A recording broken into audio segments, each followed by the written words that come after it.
this relationship, when you have gone deeper in Greek, becomes tricky. So,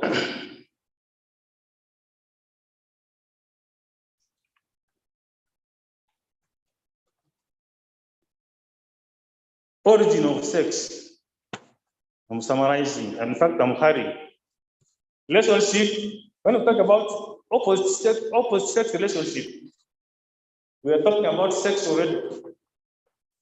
Boy-girl relationship, then setting boundaries, then making choices.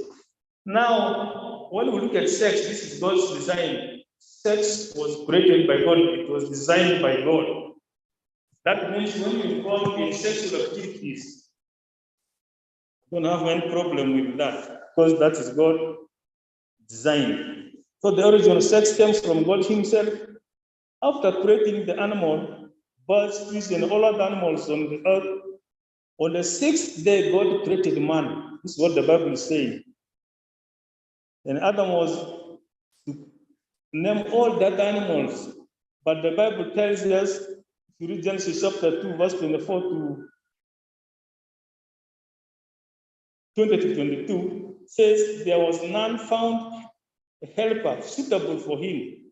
So God made him to sleep and took out of his ribs one rib which he formed as woman, and that made Adam to be very, very happy. Then the two were fit for one another and lived together. And God saw that it was good.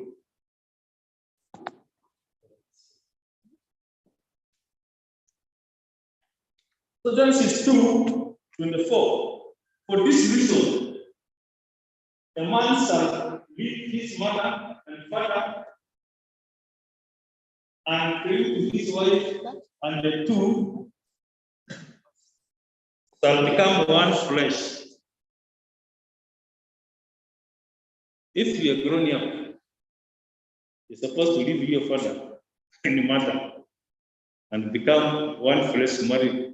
One flesh has a lot of explanation that will give you later. So this results into marriage, of course. That's why God had to create a woman out of Adam's rib. He never created another man, but he created a woman. And he had all the reasons for doing that. And that's why we're saying sex is God's design. He designed sex for us. And it is not sin that people get into sex, but how they do it is the problem. So marriage is a covenant relationship designed by God. Covenant relationship in the OT times were sealed with blood, whether it is business covenant or marriage covenant or any other covenant, was sealed with blood. So, during sexual intercourse, these are some of the things people may not know, but I want to tell you this. During sexual intercourse, a virginal woman's hymen will break. This is usually accompanied by a small amount of blood. The blood says marriage covenant. People say that the marriage has now been consummated. God has placed such a high value on the marriage covenant that He also gave a sign of this consummation by breaking of a virgin's hymen. And animals do not have such relationship and do not even have hymen. It is unfortunate that very many young ladies break their virginity before they are married, and yet they don't get married with such a person who is broken their virginity. But God designed it that hymen is going to seal this relationship between the lady and the man, and they live in permanent relationship. So, biblical purposes of sex, we need to know them, because you have seen young men engaging in sex as if it is a game. Sex is not a game. God designed sex for a number of reasons. One is for procreation. Procreation is where we produce. All of us are a result of sexual activity. Your mother and your father slept together. It resulted into you. Also, my father and my mother did the same. That's why I am here.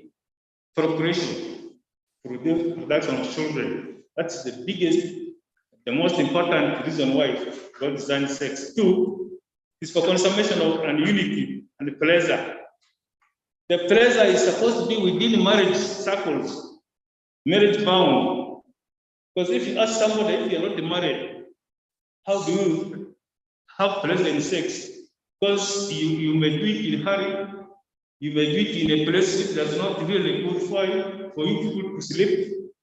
And for those who are married, they do it nicely and can be for pleasure. Three, it's an expression of love and commitment. So those are three from biblical point of view that we could expand. But because we don't have the time, not to read them. If Genesis chapter 1, 27, 28, 31 tells us about procreation. Then Genesis 2, 24 is about consummation, unity, and pleasure. Then 1 Corinthians 7, 2 to 5 is an expression of love and commitment. So people of opposite sex are brothers and sisters within Christian circles. Yet they are very different in the way they think and in their bodies. Body shape and function. The way men and women look at life in general, they are made quite opposite. No wonder people are termed as being an opposite sex. So being aware of how different people are, we need to relate with one another to be able to learn from each other for better coexistence. People need each other for life to be complete. Men look at life in a broader manner, which means they are not very good in details, while ladies are very detailed people. Men must observe life from what they see. From what they see and hear.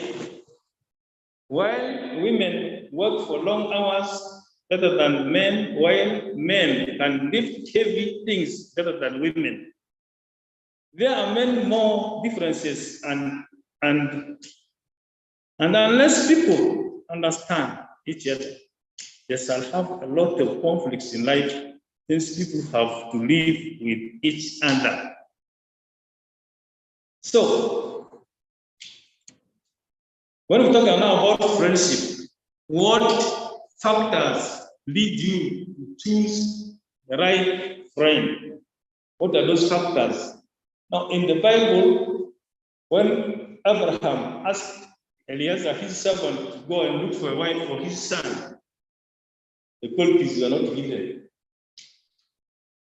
Eliezer just went and prayed. But if God, if you can show me this wife who is doing this, who will feed me, who will give water to my animals, that should be the lady. It was all about prayer. But this time, we have a number of factors that we have put in. Others are biblical, others are from Western world, others are within here, and it is affected our relationship very, very much.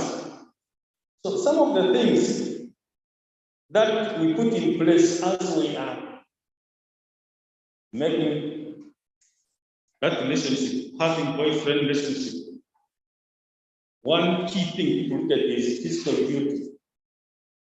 And to me, there is nobody who is ugly. And you have never heard of somebody who is not married because he or she is ugly. Beauty is relative. At times, the Bible tells us beauty is deceptive. The Bible tells us so. And that's what people look at the times. And because we only look at one angle, living out character and personality in other to live together. Others look at education level. Others look at economic status.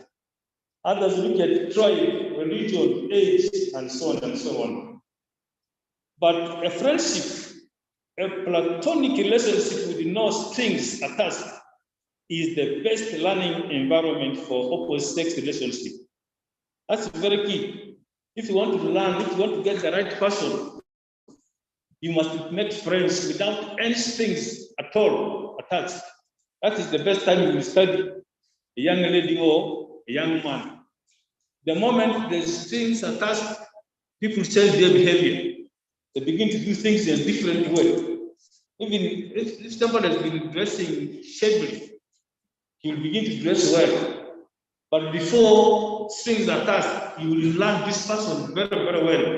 And that is the best environment for people sex to learn one another. Because there are different sex, there can be feelings of sexual affinity for one another. In fact, they need to be aware that their attraction to one another is because they are different sexes. That is one of the reasons they find each other's company delightful. But both must come to terms with the fact that they are just good friends who share each other's opinions, joys, and struggles.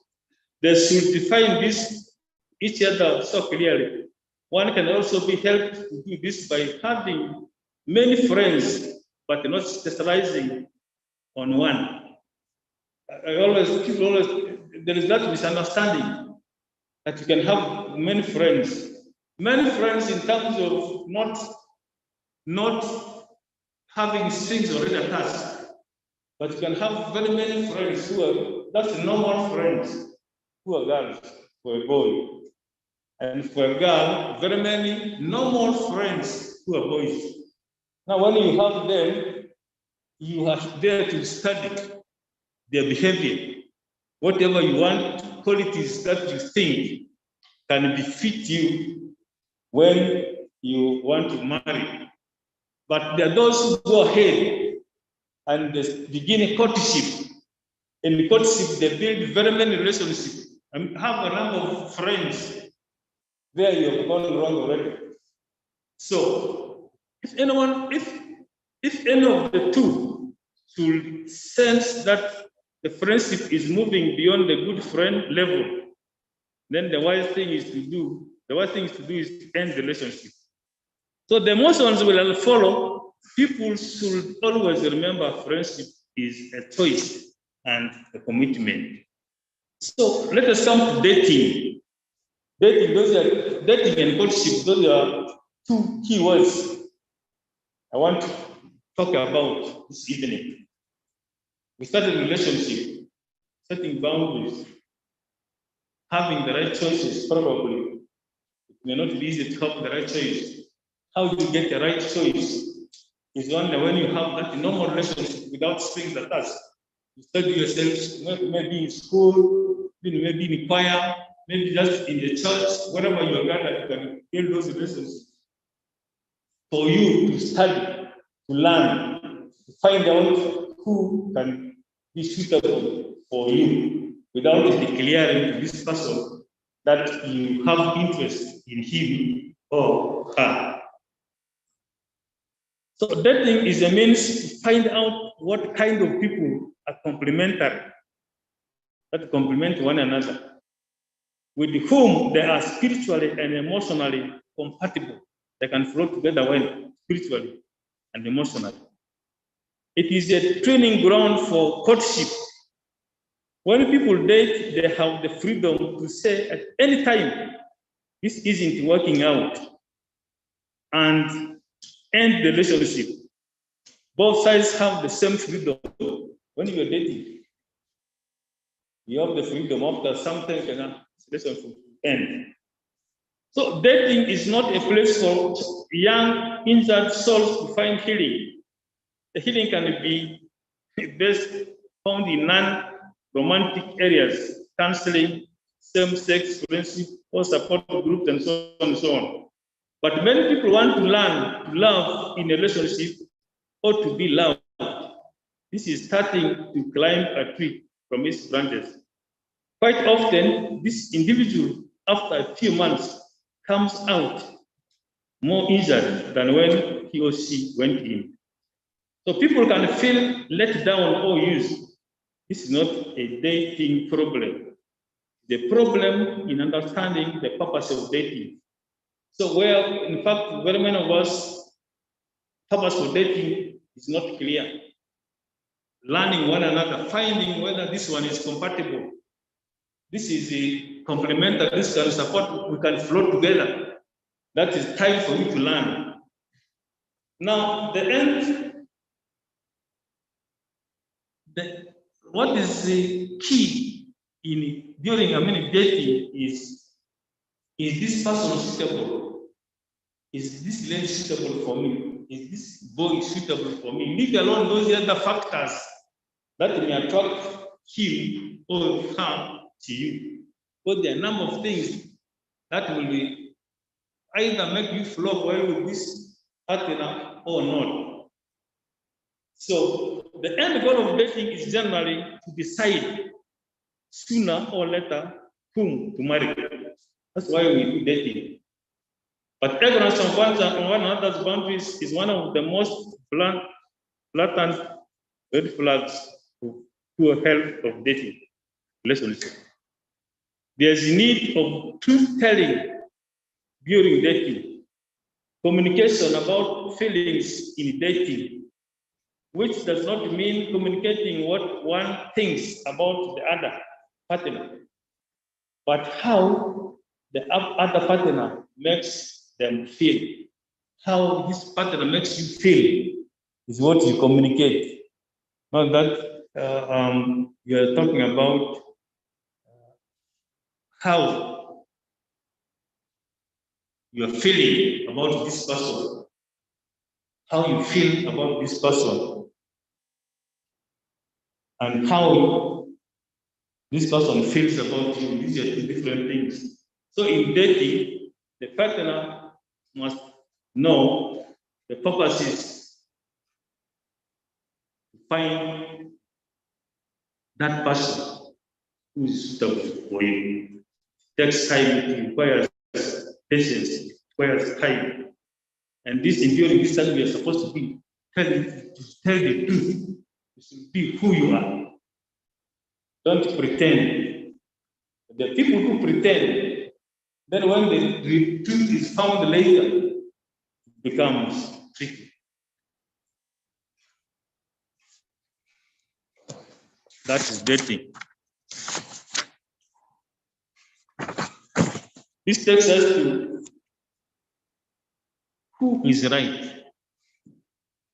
We're still answering this question. It will be a long question.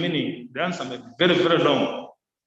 Now, the key here is that each person is responsible for his or her own limits.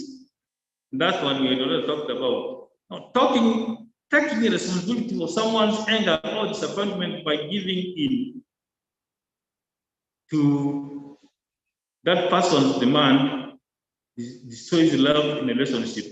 At times you sympathize because when you are dating, times what you do may anger your partner. Then you feel bad, you say, no, I don't want to discourage friends, so I don't want to make him feel bad. Then you give in. That is totally wrong. That is killing that relationship. That relationship will be killed. And this is the time you're supposed to tell the truth. And if you don't tell the truth, later on, this result will become sour.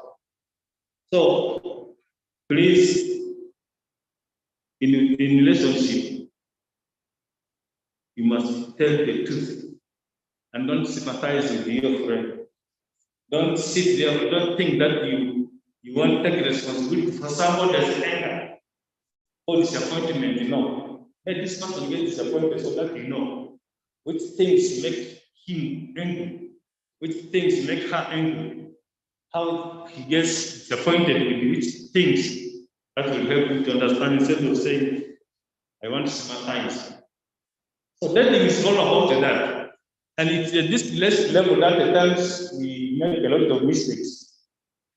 At dating stage, we go into other things before we learning this person well, getting to know him well or her well. You go ahead and marry. Then you will now discover yourself later. And this spoils relationship. This woman I've married is a bad one, is the wrong one. This husband I've married is the wrong one. And yet you had that time to study one another. So courtship, dating is followed by courtship. Courtship is like a ship that sails to a destination. This means when people are in courtship, it is in a formed dating relationship. They have already made up their minds that they are headed for a marriage relationship. In this relationship, people must guard their emotions. Guard your emotions very well. Emotions about feelings, guard them well during courtship. Emotions must give way to reason. This level you must be able to reason certain things. Don't just give yourself to emotions, then begin to act. No. Emotions may come, but give time to reason things out. Whether this emotion is good, you reason it out. Then after reasoning, then you will take the right decision. This is a rule that can go a long way towards helping people handle their romantic relations wisely. In real love, reasoning is on the throne, ruling emotions. Real love, reasoning is more taken seriously instead of emotions. So real love exists when strong, tender feelings for the other are balanced by reason and deep respect. Real love exists when strong, tender feelings for the other are balanced by reason and deep respect. If people are stuck by a romantic infatuation, they will likely be just as unrealistic and idealistic as one who has a crush. The added anger comes if people fail to see that their strong feelings are just not enough to support their relationship. So there are a number of words here. We have lust, we have infatuation, lust, and love. These are different words. And if we're trying to say infatuation starts with sexual attraction, while love starts with attraction to character. Infatuation just think about sex, nothing else. And last is where somebody can have sexual relationship for satisfaction only. That's where it stops. That's why there are people who would go and sleep with the prostitutes. Especially men, they will be satisfied. But nothing beyond that. It's not intended for marriage. Just for sexual satisfaction, that is infatuation, lust.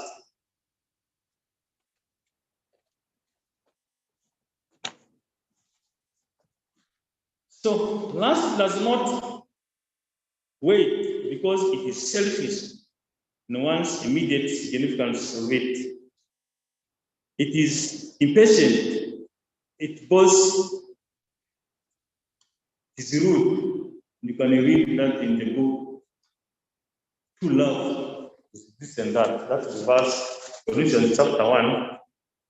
Colossians 1:13. So, who is Mr. and Mrs. Right? It begins with relationship. It goes to setting boundaries. It goes to dating. It goes to courtship. And if you're not guided well, then you begin to blame one another. So it's not right. So it's not the right person. So it is and that. Because you have not handled those stages very, very well. If you handle those stages very well, then we are human beings. No human being is 100% perfect. During dating, you learn yourself, study yourself, you know each other's weaknesses. You will flow with this person very well when you know, because they are saying compatible. Somebody who is compatible, somebody who is complementary. That means there is a certain part of you which will be complemented by the other. So you cannot expect this lady to do everything, and the lady should not expect the man to do everything. So when you do this, you know yourself, then this lady will be a perfect lady for you. And the young man will also be a perfect young man for you. I want to stop here. I want to hear questions and other things help give answer. Thank you very much.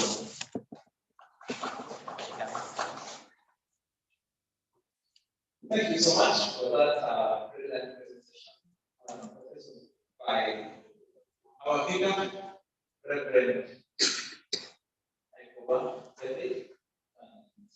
I believe he has written a lot of questions in my mind. Just down and I can ask him. We are going to left with 20 minutes for all these three remaining guys to speak.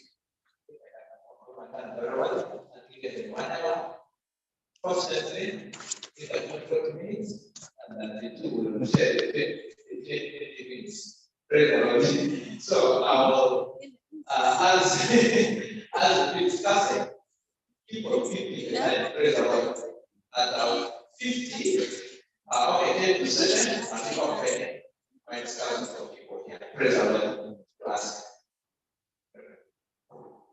Praise the Lord. Amen. I am Pastor. Don't switch off your mind. This is a class. I want to thank the speaker so much. It's not reverend, he's reverend, right? But this type of venerable. Because he's the archdeacon. That's the bigger one. We thank you so much for coming. He has given us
people want to close their ears.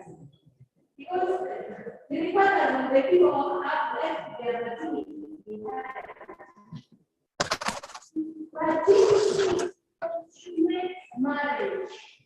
If you doesn't marry in the bush, you have not consummated your marriage.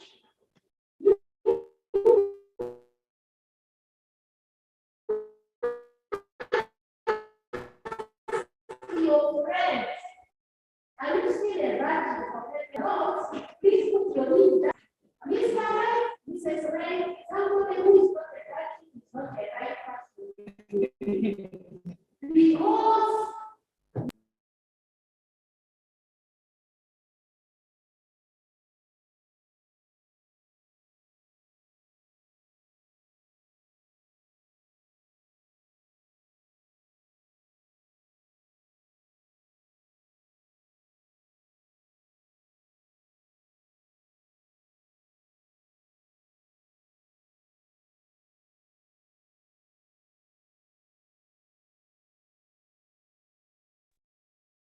have a lady who is a virgin and who is not virgin.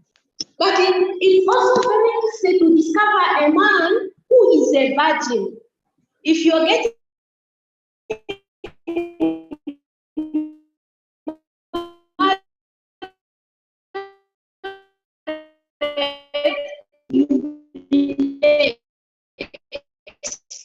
a virgin man, urinate and the urine will go in air. That's a penny now. Go and try and come and tell me if you're one. So, somebody who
how does this person respond to the pressures of life? For example,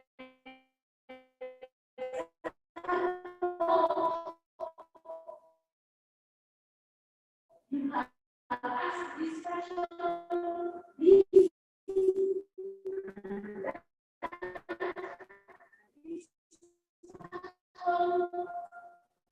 changes that face us once not in a relationship. For example, when we are together, we don't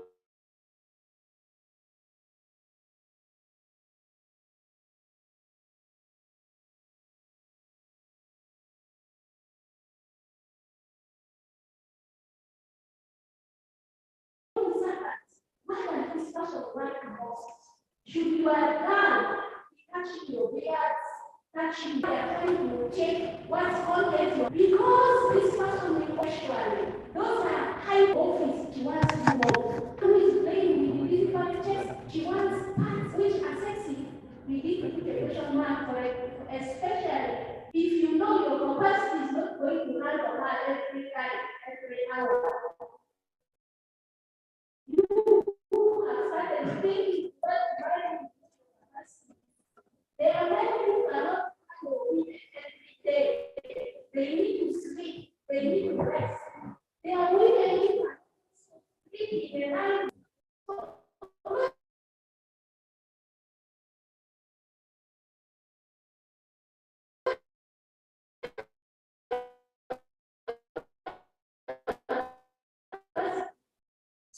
Some of you enter the evenings once a week. She's already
move on to relatives. I don't even want to go to your home.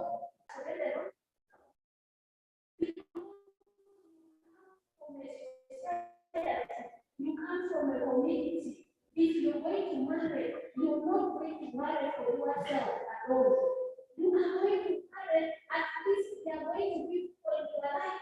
Now, the person you want us to work as society for you. That's the wrong person. As you make your choices, if this person married, who is right, who is wrong? Somebody is ever said, send me anything. My age is all other people.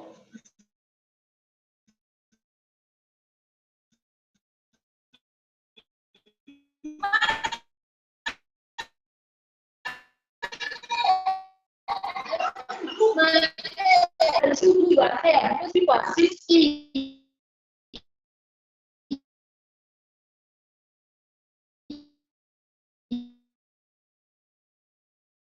You. But I mean responsibility. A wrong person is that one who wants to give you responsibility in a relationship. Do my hair, is it my work? Then I want to do this and you realize that's a wrong person. And it goes family up. So as you do this,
show me that you love me.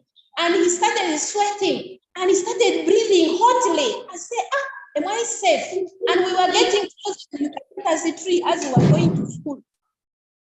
We were next to a eucalyptus tree as I was going to school.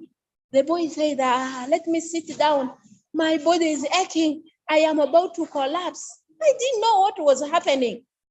Say, and the boy was really sweating. And the boy almost held me tightly. I said, God, I'm now finished. I left him down and I ran to school. I went to the senior woman teacher, innocent as I was, and I told her, this boy, we were coming back, and the boy held my hand. He said I should show him how I love him. And he started sweating, and he was almost at the verge of almost touching my breast. I said, I'm now finished. That one made me to leave him immediately. Actually, the one who left me, he said, I don't qualify to be his wife. And I fell off his list. He also fell off my list. We didn't get one another anymore. I didn't regret that. Another one told me, I said he should come to our home. I want him to come and see my parents. That was what I cherished so much. And the boy said, for me, I will never go to your home. I fear your people. I said, this one is not now this is not the best. Somebody who fears to go to our home is not the right person for me. I insisted on that thing for more than 4 times, and he refused in all those. And later I realized he was a serious smoker. He didn't want my people to identify that he was a smoker. I fell off his list, he fell off my list. Having a list, a checklist is good, but let us not put a very archaic checklist. There are people who put a tight checklist and it is unrealistic. Mr. and Mrs. Right is somebody who understands you in all your situations. There are boys and girls who don't understand at all. Their head is closed, and something tells you that this one really, let me tackle him like that. You go, but I don't want to lose him. Let me go with him like that. You continue going, things are not coming. You continue moving, you see things are not coming. You push on, maybe I will change the person. My dear, a human being is not easy to be changed. Signals must be seen properly. I want to say last thing here that a person who is right, Mr. or Mrs., is that person who is real. Let somebody be real. Some of you in your relationships are not real.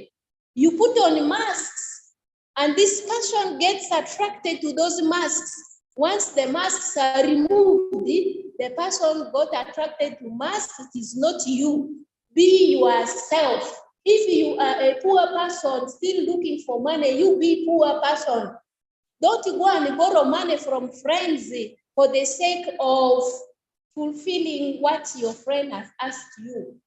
Don't go and put on the makeups and things to make you look fairer. Be real. Let the person love you the way you are. Don't let your friend get attracted to the mask, because when the mask is not going to be the same story. Be yourself. Don't forge things. If you are an angry person so that you can get offended, there's some of you who try to tolerate. Now, when you get into the real thing, you find you can no longer tolerate. That is why today in our church, so many marriages get broken, because people get attracted to the masks that people are wearing, their spouses are wearing. You put on a mask, you pretend to be a smiling person. You find a girl, even when you slap her, she's just smiling. She has no problem. Even when you tell her, really, she's just there. You think she's the right person. She has put on a mask. The day she removes that mask, home will be a police post for you. So Mr. Right, Mrs. Right is somebody who does not put on a mask. is real and look for that person as the person is. If you can tackle that person's reality, then that should be your Mr. or Mrs. Right. As we continue, that the Shulamite woman, as you read in Song of Songs, chapter 1, verses 1 to 3 up to 4, the Shulamite woman gives us qualities of somebody who is right. This is a love relationship. This is a erotic relationship that the Bible calls. There's the filial relationship, as we call the brotherly love. Then there is that agape love towards God. Then there is the erotic love that we are talking about. Here, the Shulamite tells us that she gets attracted to Solomon because Solomon has character and integrity. You find your friend is so lousy, your friend does not wash the shirts, that your friend wears coat with a sandal, your friend wears tie with a vest. You think you're going to change that person later. This person is not going to change. Some of you tie a rope around your neck and say, let me try this relationship. Maybe I will be the one to change that person. My dear, the soil around the anthill becomes red and is like the anthill. It is very difficult for you to change a tree that is bent. But when you put your knees down, maybe you can do something in the life of this person. And a lousy date is not right for you, if you especially you're not lousy. So the success story to finding Mr. or Mrs. Right is be right yourself. Be right. If you're right, you will find a right person.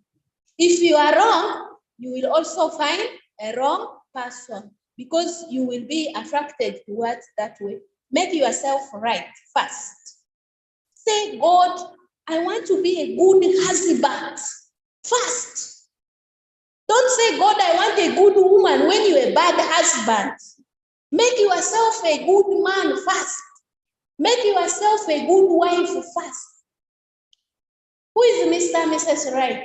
He who makes himself right first. My prayer in my relationship with God, I want to build my home. I want to be the perfect woman in my home. Make me that woman you want me to be. Before I talked about a man. So you should not go. Some of you are praying for good wives when you are totally messed. You are so disorganized. You have no character, no inward beauty. You are so, no one can tell. How can God, who is so organized, bring a girl who is so good to such a character? God will not do that mistake. So make yourself right first. The success to finding Mr. Right or Mrs. Right is making yourself the right person. When you're the right person, getting Mr. or Mrs. Right is very, very, very easy. So are you that right person? If you are not, don't think about the right person. Make yourself right first. Discover who you are. Are you a man? Are you a husband? Are you a father? Discover it. Some of you are just men. You want to do things of fathers. Some of you, not all of you who have come for this, not all, but 3/4 of you who have come here are just men and they're just ladies. You are in the verge of drawing towards a husband and a wife. Please follow the steps systematically. You want to jump, like the vicar said, from step 1 to step last. You want to start from a relationship from binding, then you want to jump to showing love through sexual attraction. That will not give you any results because you are going to mess up God's agenda. Singleness, people think, is a disease. It is not a disease. When you know what you are doing, singleness is not a disease. Find what you can do in your singleness. Be patient as you're looking for who Mr. Right is. That expect a human being. Mr. Right, Mrs. Right is a human being. Don't you think you're going to get an angel? You will get a human being with all those challenges of human beings. Please learn to go. Accept, lastly, things to go. Let the things go when things want to go.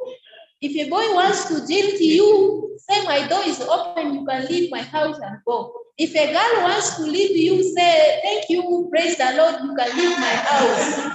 Let things go when things cannot add up together. Don't die in that stress because you are not yet a husband. You are just yet a man. So don't leave the door for what? For outlets. If you close all your doors, you will be stressed up. I beg to stop here. Praise the Lord. See, it sounds fun and nice. Amen. After the prayer, that's meant something. Your man.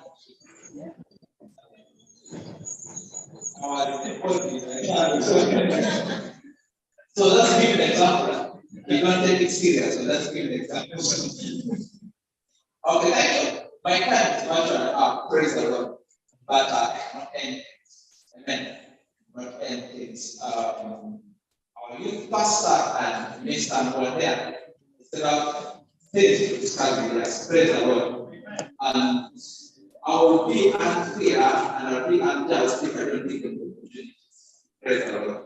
I want to be just to them, but I will beg them to do justice to us by summarizing whatever they have and on the speak of the key points, because I know they'll come back with the questions in relation to them presentations. I would like to finish the clergy first. I will be the pastor to do that, and then I'll come to the unnamed pastor. Thank you. Welcome.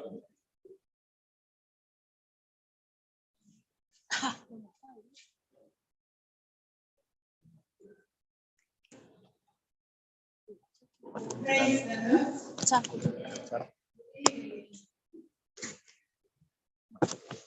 My name is Betty, the youth pastor. I want to thank all of you so much for attending this session. It has been a privilege to all of us. I'm not going to take long because most of the points I would like to talk about are being aired out. I'm only going to add a few things.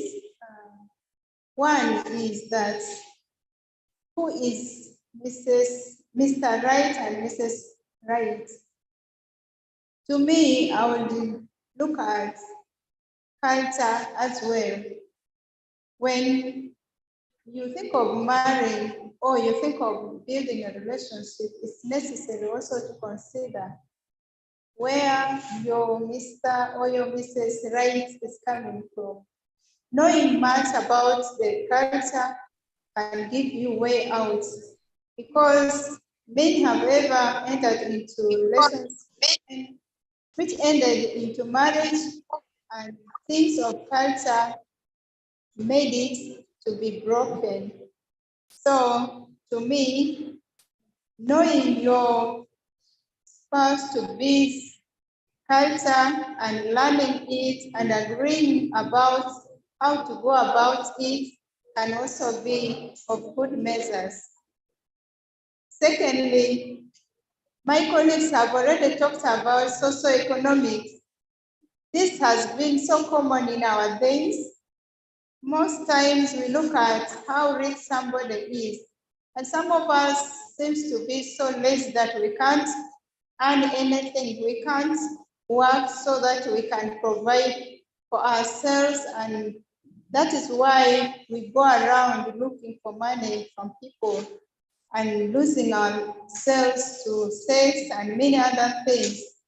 So as you look for Mrs. Right or Mr. Right, You must make sure that the Mrs. or Mr. Right you're looking for is a hardworking person who can be able to provide for himself or for herself at a needy time. Praise the Lord. I think because of time, I can end here. Thank you. Praise the Lord. Let me ask Brother David to answer some questions.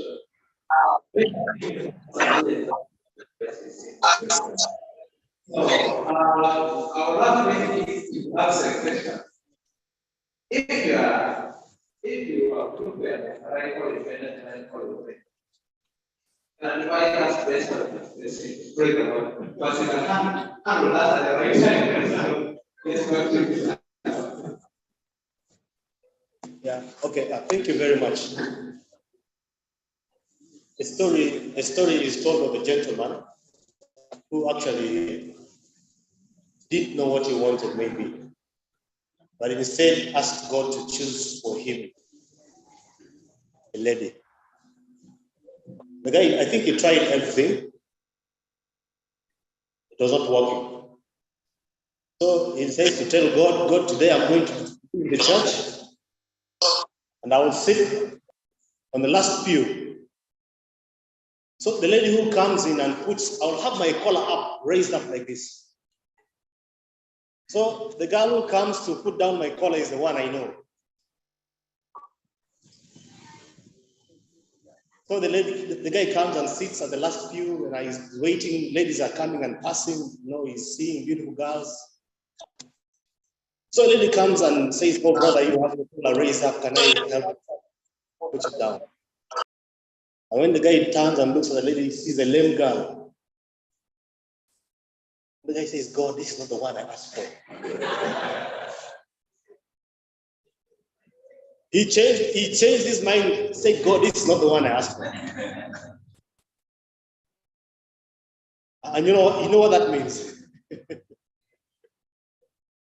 Okay. Sometimes it's true, we don't know what we want. And we fight with that. We need to clearly define what we need. If you're looking for Mr. Right, if you're looking for Mrs. Right. Have you ever gone to the market and then you came back and found you actually bought what you didn't want? It happens. You go to the market, you have the money. But as you're moving in the market, then the people who are pushing you, "Hey, can you come here, check this one out?" By the time you come home, you find you've bought something that you didn't want. So the market is so wide. But if you define what you want, can you consistently look for what you want and get it?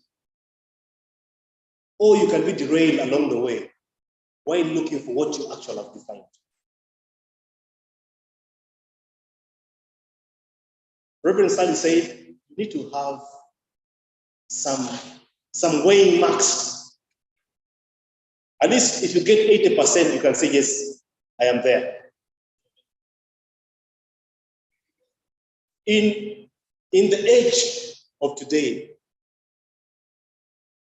if I may say, the post-COVID challenges are so much that sometimes we may even find it hard to find Mr. Right or Mrs. Right.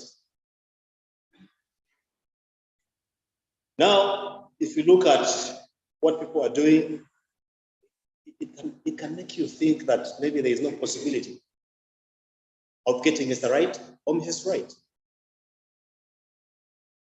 Men are working hard to get 6 packs because they think that's what ladies want. And ladies are doing all that they think to be the Mrs. Right. Are we together?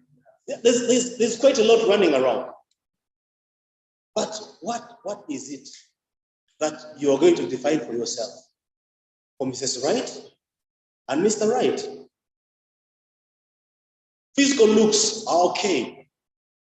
But are the physical looks going to distract your judgment for what is right and what is wrong?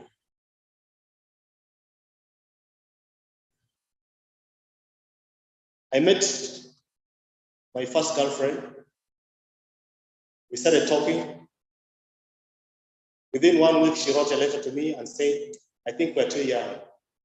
We cannot move on.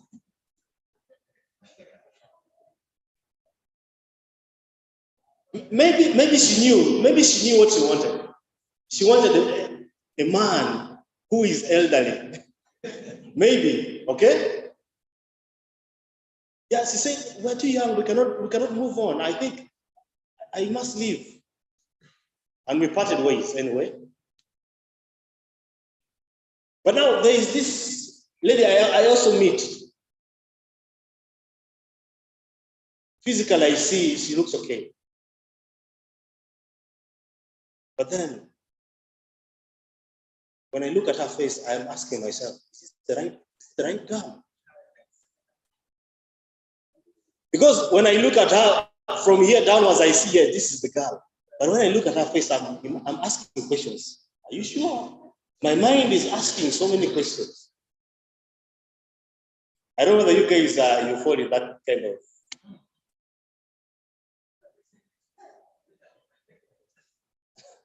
So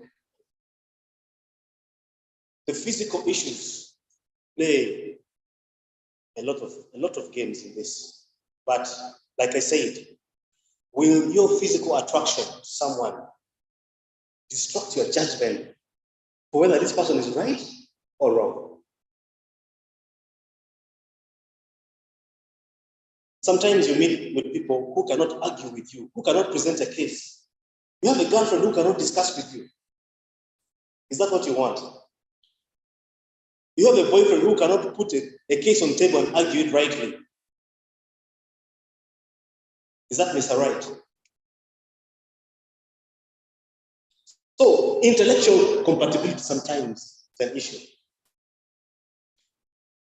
There are ladies who want a man who is courageous, a man who is maybe not instructive, he can give directives. I want this and that. But also there are ladies who want men who can sit down and talk with them. Who is that person whom you think is really right? Is it that man who is intellectually hyper, who talks academics at that level? And for you, you have nothing to say.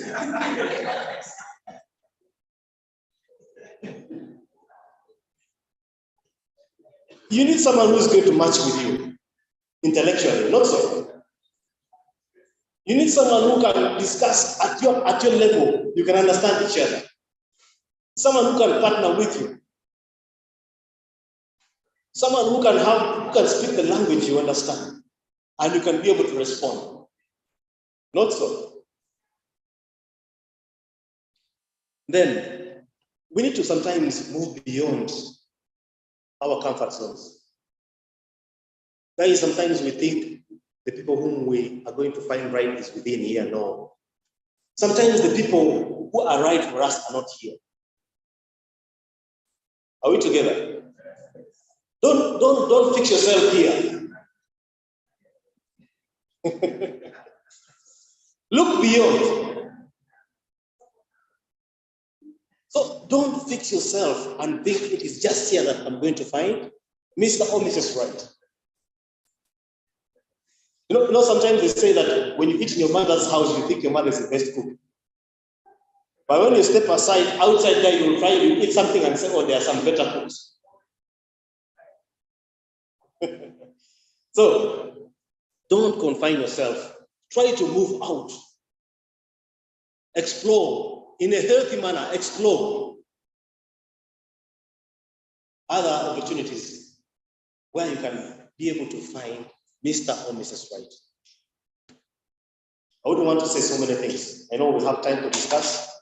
I would like to hand over back to Becca and then get maybe questions. Oh, it's not Becca. Okay, all right. Thank you.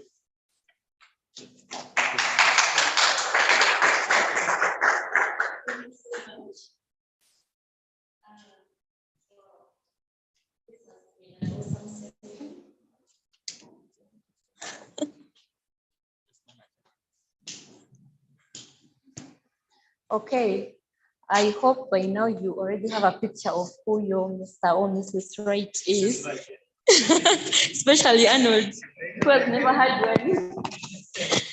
Okay, right now we are going into the session of comments and questions. If you have any questions pertaining you, feel free to forward them to get both of us. I hope you will have questions. Let's forward them and go to them. But to start with a few comments on Zoom. One is from Odamaroy. Odamaroy says, Mr. and Mrs. Ray can only perform prayer. You must tell God the kind of a woman or man you need, and will surely do what he approves.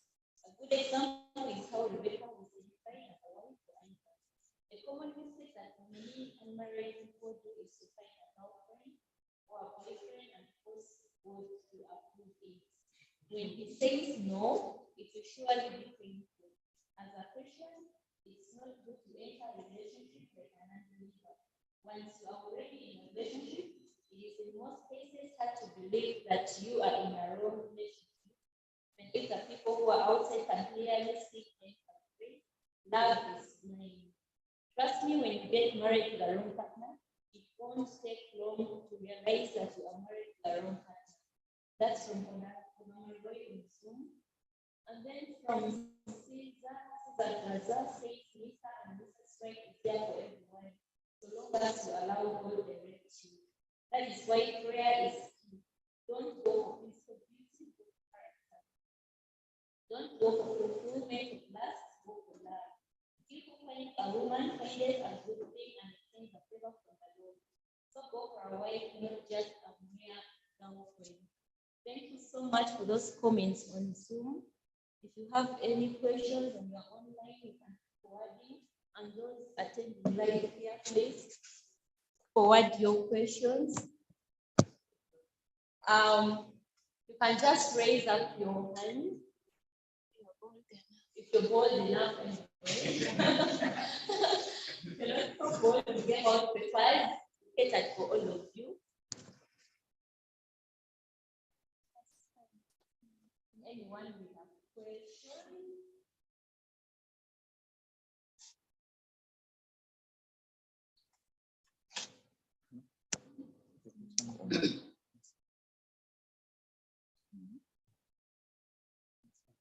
Feel free to ask more questions right now. I don't want to point out names.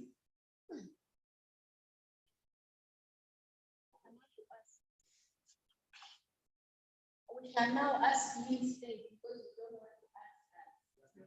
Have you got a picture of who Mr. or Mrs. Wright is now? That's my question.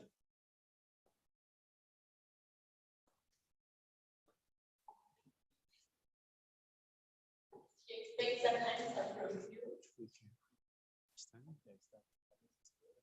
Okay, good evening, members, and praise God.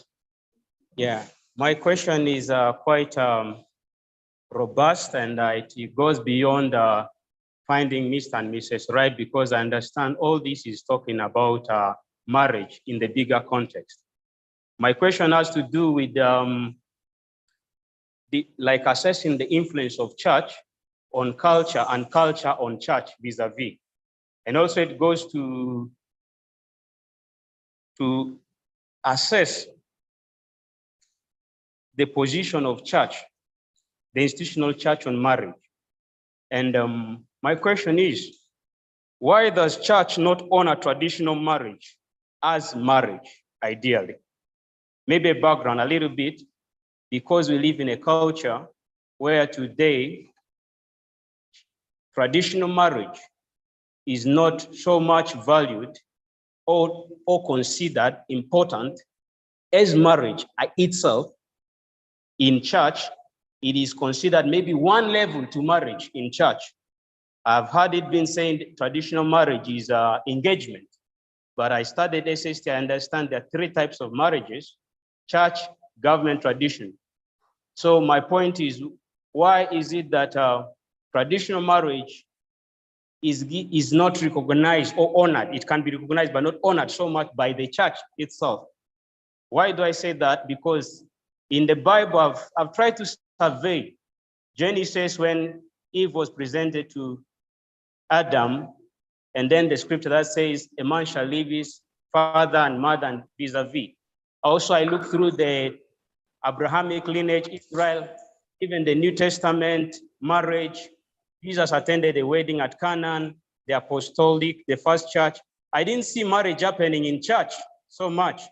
As a student, maybe you will school me today. Most times marriage was happening in the context of tradition. But church had a voice over marriage and every part of culture. But today, if you're married traditionally, you can't serve in church with every liberty. You serve in church with limit. So why has church not recognized traditional marriage as marriage, when in the Bible, marriage predominantly is happening on the context of tradition? And maybe why also the other part of the question, maybe you help us understand church marriage, because maybe it is not different from a traditional white man's marriage today. Thank you. Thank you so much, Kumbuka, for that question. Let's get a response. Oh, I see. It's not true. 101% true that church does not honor traditional marriage. That is not true. 101%. I married traditionally first. Things were not as how to put it upon marriage way that time. 5 years after my marriage was when I came to the church. But I was serving in the church with all the liberty, taking Holy Communion. For the sake of Western and Nuba culture, there was a long debate that whereas the other cultures which are not Uganda consider wedding for somebody to have a Holy Communion and serve in the church with full liberty, the case of the Lugara culture was a different one. The Lugara culture in the House of Bishops were given liberty to have their holy communion. Once you have married culturally, you come for Holy Communion in the church. In the Lugara culture, there was a special consideration for that. I have a document for it. You can come and read when you want. Two, there are 3 types of marriages, as you rightly said. Traditional marriage has its own boundaries, and the civil marriage has its own boundaries, and then the church marriage has its own boundaries. All this of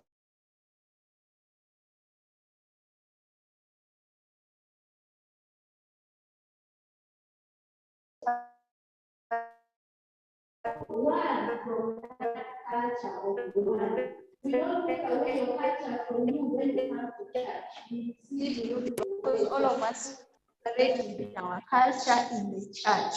So anybody who marries traditionally in the church, nobody sends the person out.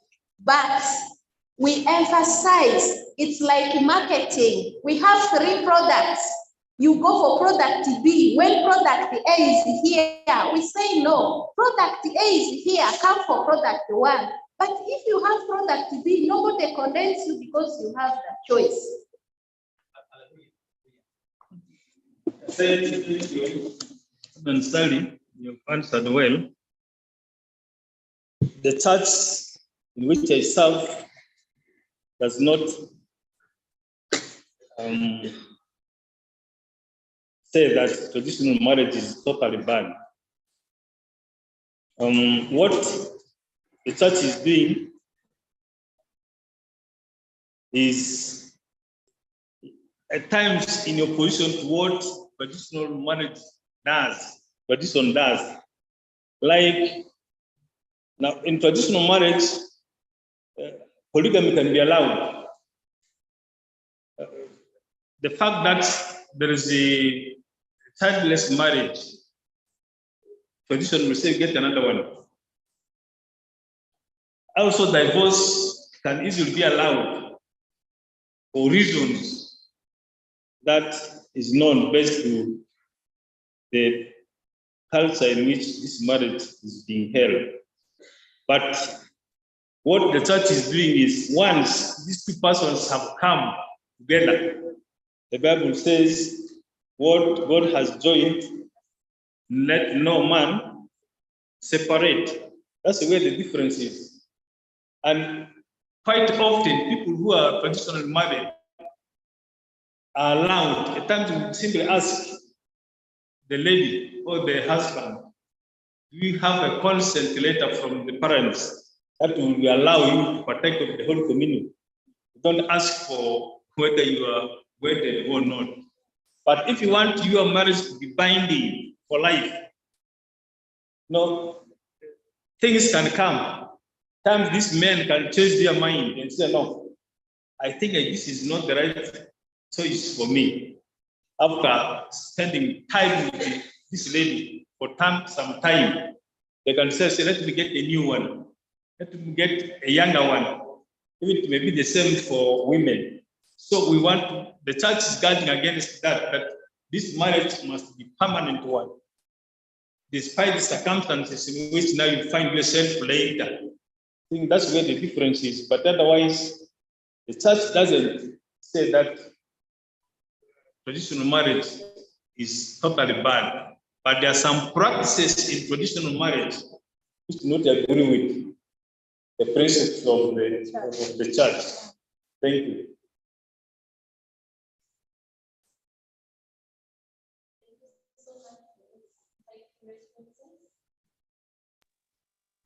Thank you so much for those insightful responses. Do we have? Yes.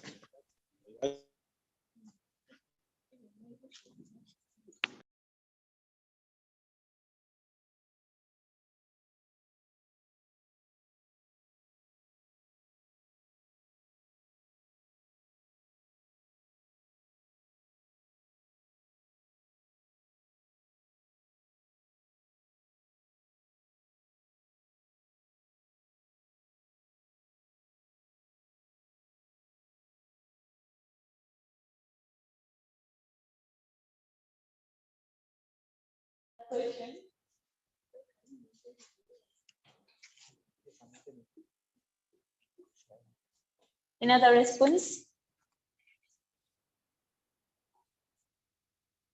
Or any other question or comment or anything you want to say before we can summarize, close and go? Yes, please.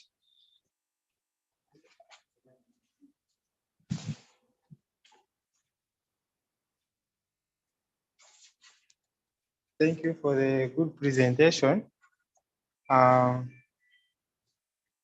question was, as we are discussing, we are neglecting something which is changing a lot of our partners and our friends, which is the context of money. So we have seen in relationships when it has just started, maybe one of the two is in need of the other help, tend to be too humble. And then in being too humble is expecting you to help. And maybe after this person is now okay, he or she starts to change now the behavior to turn the real colors, because now this person has already got what he or she wanted. So the question which I'm asking, Mr. Right or Mrs. Right, can you realize this person in the context of money?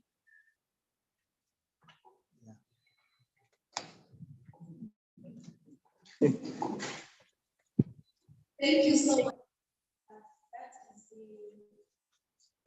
Obed, for your question. I earlier on said that this is a Mrs. Wright who says, I want to do my hair, I want some 80, send me some small thing. Then she puts a very nice voice. Once you have given out, you now see later she's real.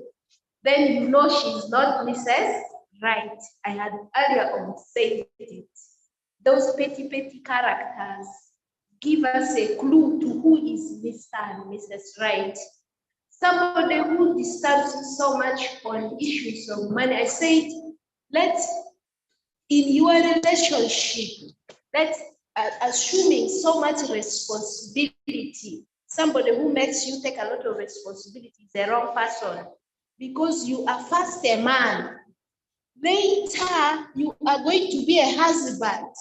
Then in the due course of the life you're living, you will be a father. These are three different things.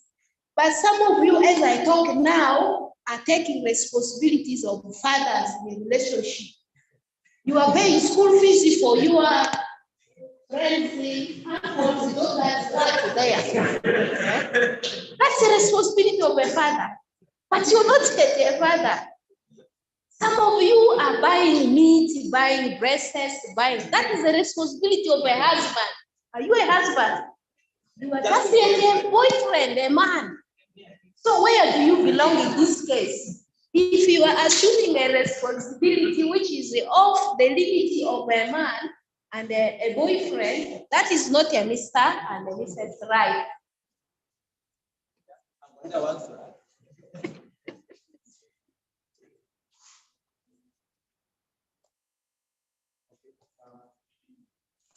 Thank you.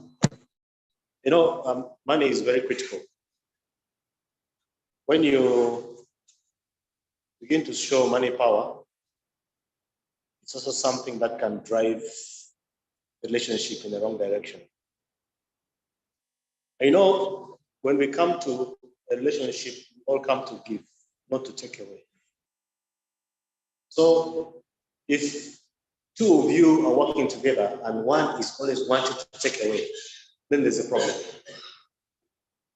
Because you must see the two people wanting to give in, to support and complement, but not really one side wanting to take away. That is very, very, very bad. And it's a wrong sign for you to be able to know that I think something is wrong happening here. Even if somebody is not working, that person will always want to see how to support you or the other. Are you getting me? Because when you are in love with someone, you want to give and support the person, not always drawing away. Because if this continues, then you're heading to doom. Because assuming you are drained all financially, will that be right for you anyway? It won't be right. So we come together to support one another, not really to be able to take away from the other person. We complement each other. So that is something that we need to take note of. But also, like I said, now people who are relating must be hustlers. You know, this language you use. Both must be hustlers. Because the times now is not for someone to be there dormant and waiting and expecting.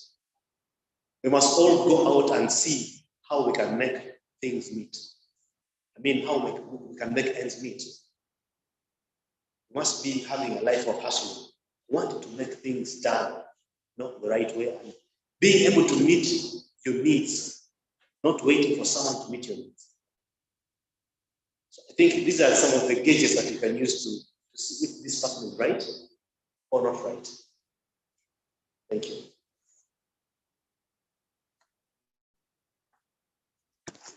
Thank you so much for that.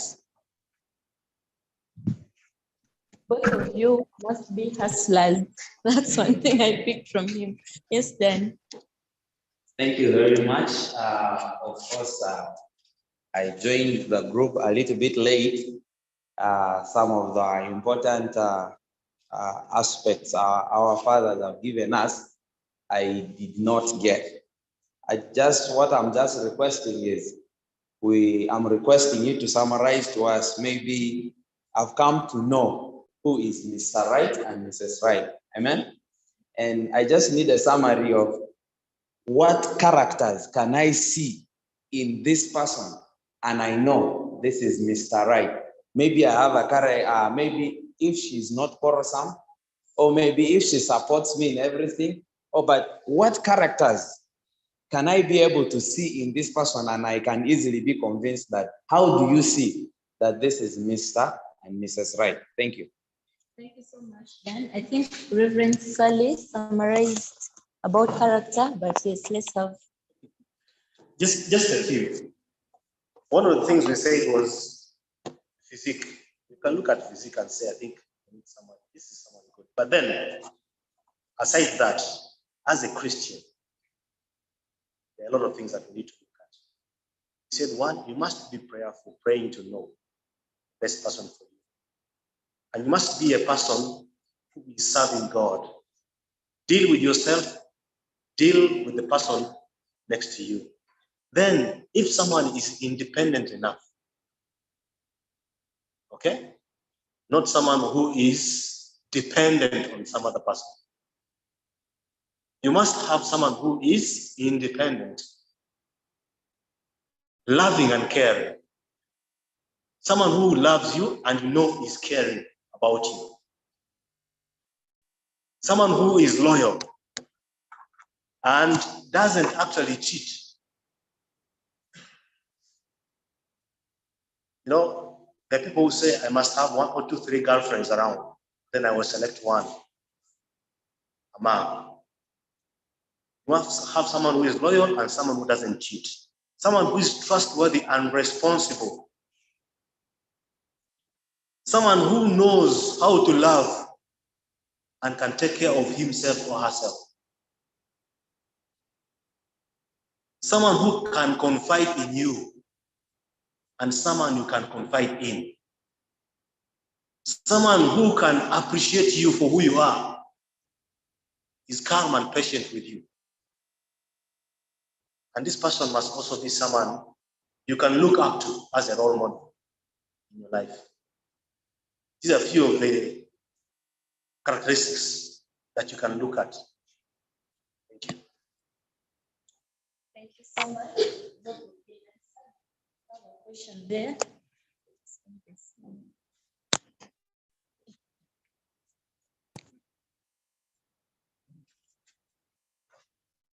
Yes, thank you very much. Praise the Lord. I think let me first start by appreciating the great family, the St. Philip's fraternity, for having such an arrangement, because this is something that the youth really lack, and it has really affected the youth, especially in Arua, if I may say, in very many different ways.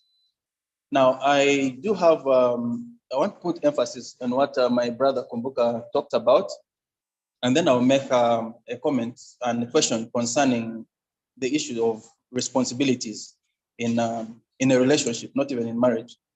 About Kumbuka's earlier question about church wedding vis-a-vis traditional wedding, I think what he was trying to drive at was, is there a way that our African traditional marriages can be Christianized to make it one thing? Because all evidence will point that what we're doing in church today is actually a Western traditional marriage.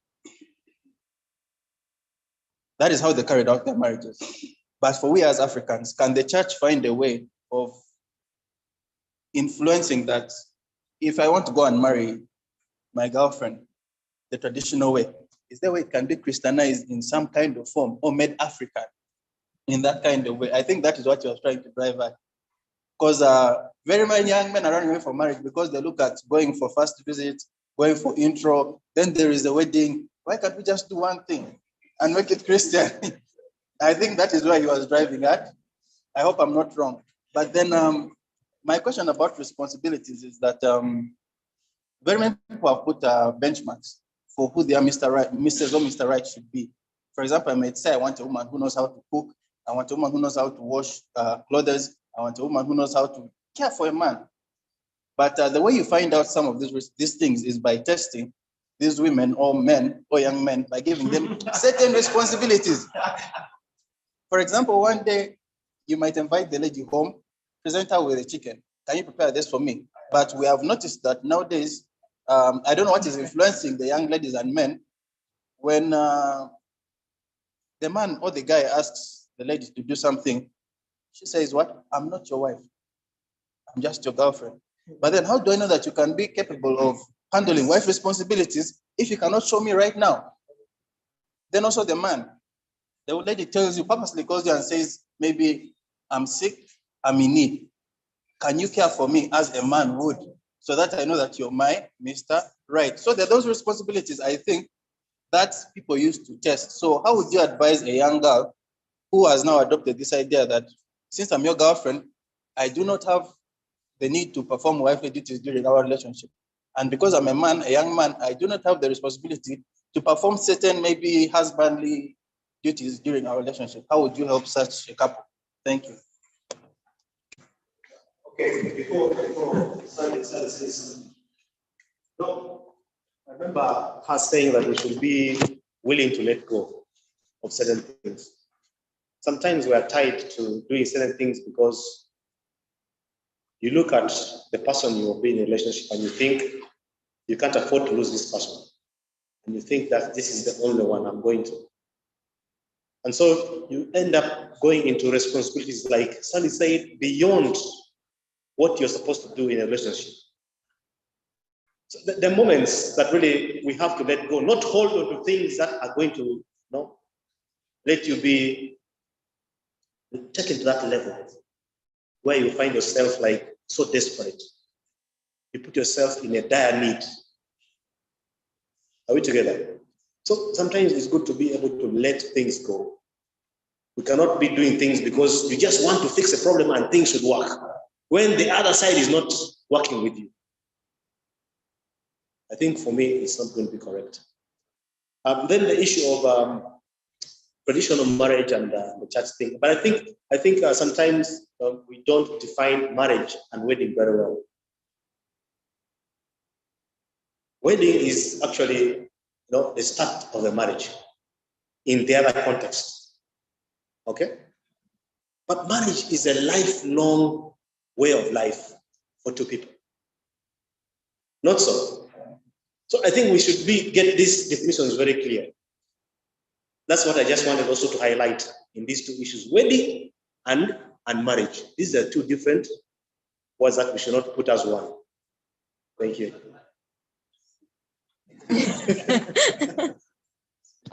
I say wedding is actually starting of a marriage. In the other context, in the Western context. But for us here, we treat it as what? How do you treat marriage here? I mean, wedding. Yeah, it's a function. It's just a function, but also it is just a function to start marriage. But marriage is a lifelong way of life of two people, a man and a woman. That's what marriage is. So maybe Reverend Sally will add more to this. Thank you.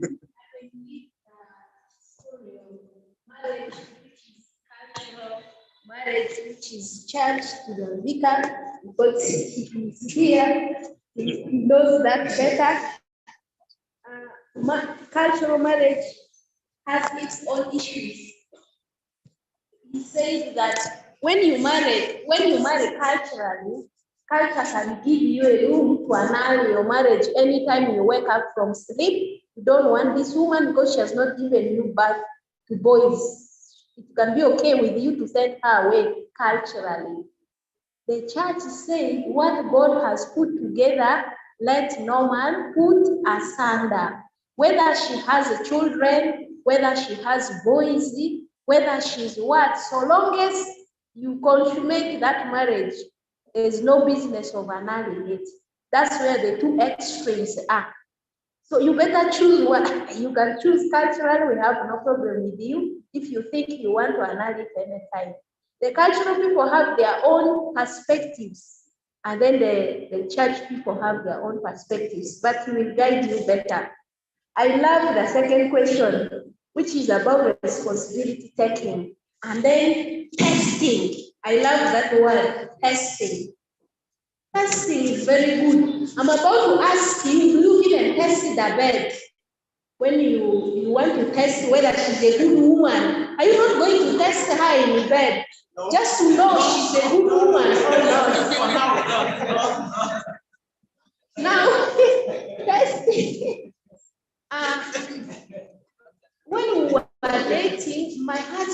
was in Makerere University. It was in the last year. I was in Guru University just joining. He asked me to go and wash his clothes in Makerere University in Lumumba Hall. He said he was going to send me transport to go and wash. I said, thank you very much for that brilliant idea, but save that money. We have not put any single brick in the house for us. Save that money for laying bricks, hire a labor there, which was just 10,000. It didn't go well with him. He put me off for almost 1 month. I was okay with it. Said, this is very irresponsible woman. She doesn't want to care for me. But my point was, how do I walk from Blue University to go and wash clothes from Lumumba Hall, Makerere University? Even with that fear of testing also, because after washing I get tired, where will I go? I have to avoid that testing. So if a girl doesn't want to do, I'm not your husband, the girl is okay. Because you will only be safe if you take her to your home where your parents are. I did that one very many times. I went to their home in the village. It's called Paranga. I went there several times, washing clothes and hanging them. And one thing I discovered from that washing was he doesn't want any single, not even anything to any small dot on his clothes. That you will wash the trousers. There was a time on Easter, 2011, I washed the trousers 4 times because there was still, he would go and check and find a stain. He puts back in water 5 times. I gave up, I came back. 3 weeks, I did call him, I switched off. I knew it was too much for me, but we understood one another. Going to test somebody in a responsibility, where is the context? The context matters. If somebody goes to your home in the village where people are there, we are safe. But in your ghetto, we are not safe.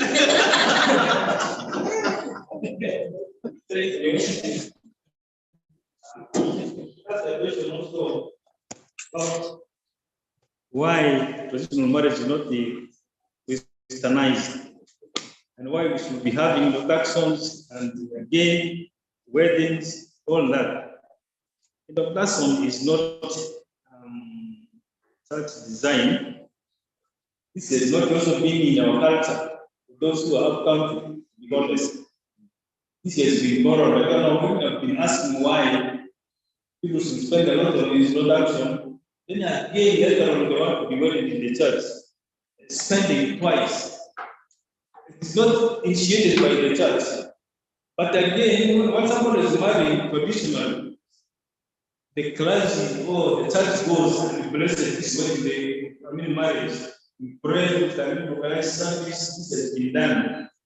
So whether it is traditional marriage or Christian marriage, we are not involved, except the issue of introduction that is being asked. The young idea will think to be modern, somebody must begin with the introduction. And the church cannot force that, don't do this, because it is you who has decided to do that. But it's not initiated by the church. That's one thing I want to emphasize. Again, now coming to testing, honestly speaking, we may be looking for qualities of people who want to marry. I like the way he said it. We may get, if you are lucky, you can get about 8% of what you want to see in this pattern. 20% may not be there. There are those who may be able to get 50% of the qualities that they are mentioned here.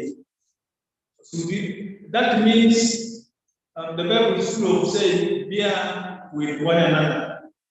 I want to tell you, when I married, I'm happy, I respect my mother-in-law a lot. That's why when we are for dating, when we are for courtship, we are discussing issues that will not really affect our marriage. We discuss non-issues. We are not truthful. Then we discover these things when we're already married, and it becomes hard. My mother-in-law told me, even to our family, when the two clans sat together, and said, yes, you love your wife also loves you, but this lady doesn't know how to do a number of things. One is this, second is this, the third one is this. Are you still willing to marry her? If you are ready to teach her, if she accepts to learn, if you are willing to teach, yes, you can go ahead and marry. But if you're not willing to teach, and if she's not willing to learn, let this relationship stop here. Then we ask the lady, are you willing to learn? She said, yes, I will learn whatever will be taught to me. And my mother took that up. Women of those years, those days, took it up and trained her in those areas where she was not doing well. And if you test the food my wife cooks and what my mother cooks now, the one cooked by my wife is better than that one cooked by my mother. Even my mother found this. Even my father found this. So there are qualities that we can get, but not 100%. Then the rest, you will know how to handle. That's why we're saying complementary. Complement one another. You have your weaknesses. There's a man this will come in. Then the lady also, when we have other issues, then you come in. In our marriage relationship, there are things that my wife will not do well up to date. As we speak now, but we're saying, but I mean, there are things that I don't do well. We have known in which areas I am weak. She knows. I even know in which areas she's weak. So where she's weak, I come in, I take over. Where I'm weak, she comes in, she takes over. We have flowing very well. We have not fought, we have not quarreled, but we can disagree. Thank you. Praise the Lord. We're left with 10 minutes. I want us to conclude this by 8 exactly. We shall be going home. Praise the Lord. Because there are other things. I've seen Alex stand up. Another person, Mundua. I want to count them all so that they just speak like this and we summarize. Okay.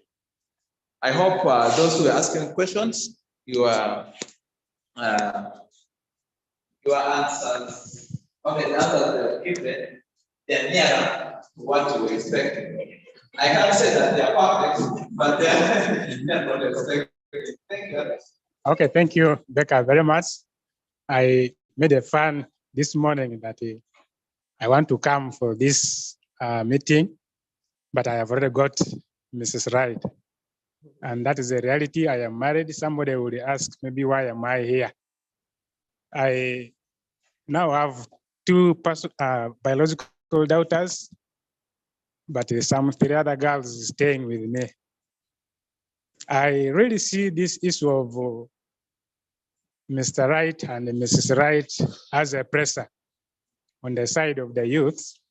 And therefore, first of all, I would like to recommend that I see we are having an upcoming topic, what now to do with once you have found Mr. and Ms. Wright. Actually, I see most of these questions are to do with what to do. Because you may get Mr. Wright and Ms. Wright. Actually, many have got, but they have lost. They've ended up losing them in the hands of also another Mr. Wright and Ms. Wright. And so the organizers, you can take this upon yourself. One other thing that I want to just mention is I'm a health worker, okay. I would like to say that please do not forget about the aspect of the health. Do not forget. Mostly, okay, church comes, people will come to encounter this when the pastors now say, okay, have you done tests? But many people do this thing of testing. Actually, I don't know how to say it, but please see into the health of the person that you are getting into. I don't know if I'm wasting it, I'm spoiling things. Many people have fallen trapped in the issue of health. Please check it before. I mean, know that this person health-wise is right. I'm not talking about the sexual health only. The general aspect, the general health of this person is a very important thing, because how will it be to you to discover that you have married, God forbid, an epileptic person? For example, just the end result is going to be that I wish I knew. Yeah, I've just brought an example of it. And so check into that before. Then I was burning lastly. I was burning when my brother raised the question of church not recognizing the traditional marriage. I have participated in this traditional marriage sort of things several times. My brief testimony to you, my brother, is when I wanted to get married, my steps were like this. I simply requested that the few animals I had got, I will take them. It actually now depends on whom you want to please, and who you want to follow, by the way. Most of the marriages we do here, we are like copying what somebody has done somewhere. And even because of the press around, people end up telling you it is not supposed to be like this. It is supposed to be like this, as if there's a set standard for how it is supposed to be. No, be yourself, know what you want to do and how you want to do it. The church, by the way, still I want to reoccur that the church recognizes the traditional marriage. For example, when you come to the church, they will first of all ask you, have you sorted the issues at home? That means they recognize. And as Vika said, then they will ask you, where is the letter? Letter from the parents of the lady that you are marrying. It is all unfortunate that they don't ask for the letter from the male, from the man. They ask, where is the letter that comes from the parents of the lady? That means they recognize. So what you only come to church to do is the blessing. So you can choose to do away with the blessing of God, which is marvelous actually here in the church, or to accept it and come for it. It is also interesting to receive that blessing of God. Thank you very much.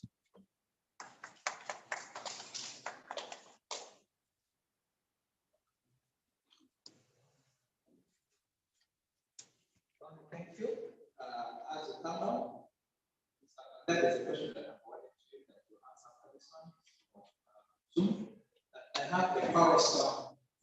And against it, very complimentary. My challenge is I am a very lost confident person. Is it time for me to run for my life?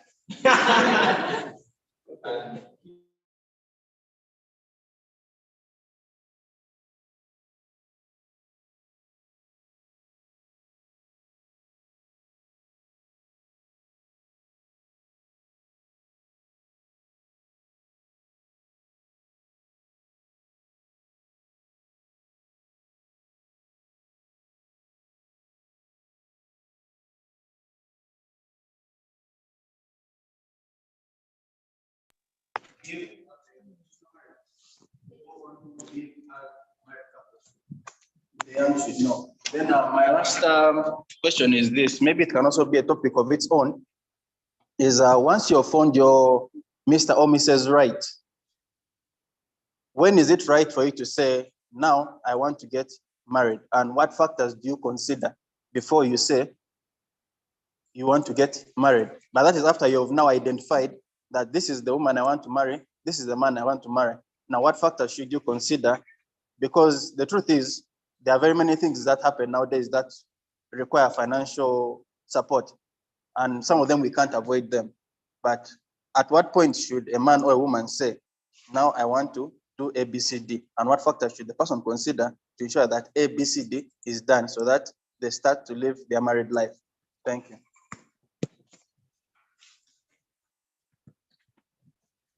Yeah, thank you. I'm called Mundua Moses. In the first place, I want to thank God for today and for this beautiful program and for our facilitators. I've captured so many things here, and I thank God that it will be like a starting point for some of us. I have so many questions that I will raise, but I may just maybe have 2 comments and maybe 1 question. Let me start with the introduction thing, the traditional. I think to me, I basically understand that, yeah, financially, we may not be stable to have wedding, but on the other side of the blessing aspect of it, it is very important that after the introduction, your marriage is supposed to be blessed. And there's some vows that they always say in wedding that are not applied in introduction ceremonies. So I strongly believe some men like me can easily stand strong when I say the vows that are normally said in the wedding.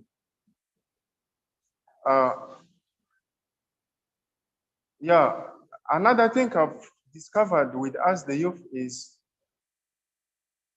the current nature of our marriage process is taking another direction in a way that those years when I was small, the preparations used to be as simple as we could manage. But as per now, everything is difficult. That's why shortcuts are taking place. We tend to have bigger expectations concerning marriage. We feel we should be having that kind of amount of money for us to marry. And yet things will be as simple as we plan or God plans for us. So I request that, last time I was asking myself, why is it that these days we don't have weddings at church? Some of the things, they are beyond my question, so we leave it to God. Maybe my question is directly to our church leaders. You know, when you're asking God for Mr. Right, sometimes your expectations may not be God's expectation or God's plan. Let me look at the religion aspect of it. Many times we find ourselves dating people who are not of our faith. And if it reaches there, we all who has answered our prayer. And many times we fall in a relationship and we say that is God who has spoken to us. But you find yourself, you're breaking each and every time. And at one point, some people give up. Now, how do you help this situation where 2 people have fallen or they have identified themselves as Mr. Right or Mrs. Right, and they will really wish to come and marry in church? Now, in some churches, the first thing they do is you must first partake Holy Communion. I don't know how it is applied. And sometimes the process takes long by the leaders of the church. I don't know how possible that where we are heading to. But basically, that process of maybe bishop first comes and oversees the person or allows the person to take whole communion, something of that kind. I don't know how, sometimes it takes long. Now you find these people may be serious. They will do wish to get married, but the process may end up fading. I mean, making them discouraged, and at the end, they go for shortcuts. How can you help such kind of couples? Then, me personally, I am in a relationship. Very serious one, praise the Lord. Yeah, with the who, don't mind. That is Mrs. Wright.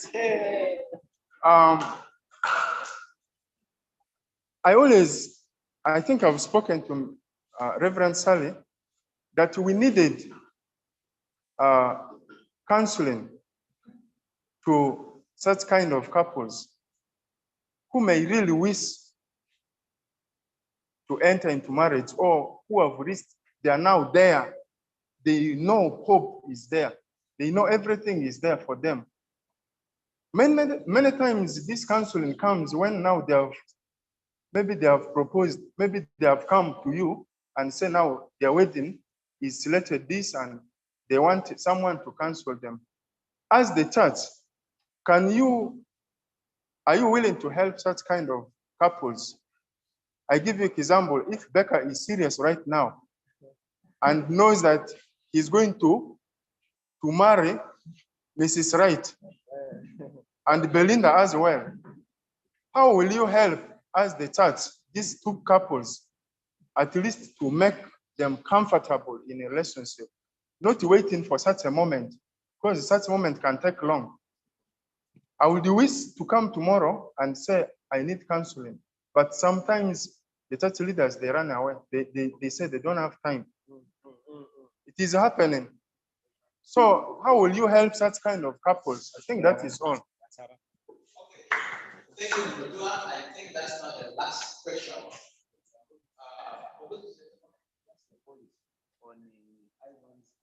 Question. Okay. What I just wanted is before you answer, please include this. I think what Ivan was trying to mean is you find what he was talking about, traditional marriage not being properly recognized. For example, you really want to serve the Lord. You want to serve the Lord in a particular event, but I have most times I've actually heard from the clergy saying that for you to be this, you must first be a wedded person. Or like maybe when we're going to do elections for a particular person, you are supposed to, the person you're nominating must be wedded. And yet this person has already done traditional marriage, but has not yet wedded. Why is it that this one is not included? Thank you. Thank you so much. That ancestral man in West Nile, that ancestral who is not wedded. Right? Am I answering?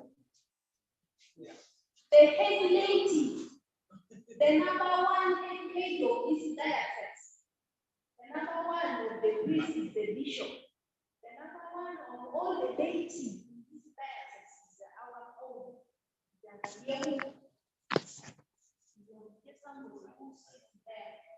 Is he wedded? He's going to wed in this year, November. Is he not sitting together with the bishops working? What are you people talking anyway? So, no, that is not true. That is not true. For it is a must for you to get wedded to join Father's Union, right? Because Father's Union is for wedded men. All of you who are men qualify and baptized qualify to be in men's fellowship. Haven't we get that for you? Men's fellowship. You are a member, done. You are a member. Are you wedded? We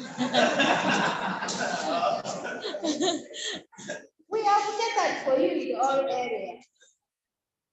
What we don't want is you jumping through the window, and then you want to fall here. We shall not allow that one. But you can use them to recognize the traditional marriage. That is why the head lady of this diocese is not wedded, and nobody is making noise about it. But he's married, right? He's married. All these other questions which came in are for episode 2. What to do then when you have got the right person? He has actually echoed one of my answers, health. When we tackle health and we ask you to go and test with the Mr.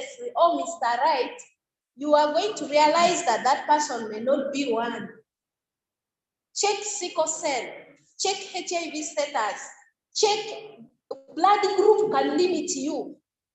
You have seen people losing pregnancies one after another because the blood groups are not compatible. You may tell me this is your Mrs. Right, but she has a different blood group which is not compatible. You are not going to hold the baby. So is that still Mrs. Right? Is that still Mr. Right? Those are things we shall tackle for episode 2, including this question. Moses, you asked a question. Can I have your ears? Christine, are you the Mrs. Right of Moses? So that we pray for you. Okay. Thank you so much. In episode 2, which we are going to tell you now, our doors are open. I think I now have 8 of the youth here who have brought me their friends. 3 online, 2 physical, 5. 3 online, 2 physical. Coming, this is my Mrs. Right. I want you to pray with us and guide us. Moses is about to be one of them. Come, please come. We want to meet you and we want to counsel you. And this is what we call a premarital counseling. And that area, I will not leave it because that's my area. Please come. Bring for me her, bring for me him. We want to pray together. Guide us. The vicar will lay for you on your head the hand of the archdeacon, not now of the vicar. And you will be very safe there.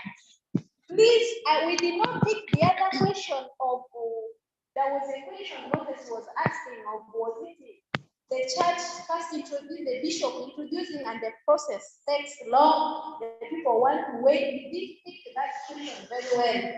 We didn't understand what he wanted to say, but we rather say that our doors are open. When you feel like Becca and Belinda, they have already written their name, we will pray for them. We will say,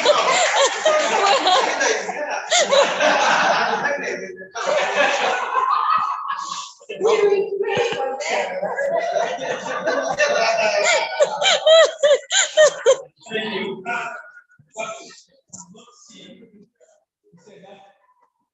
I have decided to marry so and so. That is very, very healthy. So that everybody knows that this is my proposed partner. Everybody should be able to know. But we have one big challenge. Moses, I hope Moses, you are listening to me. We have a very big challenge where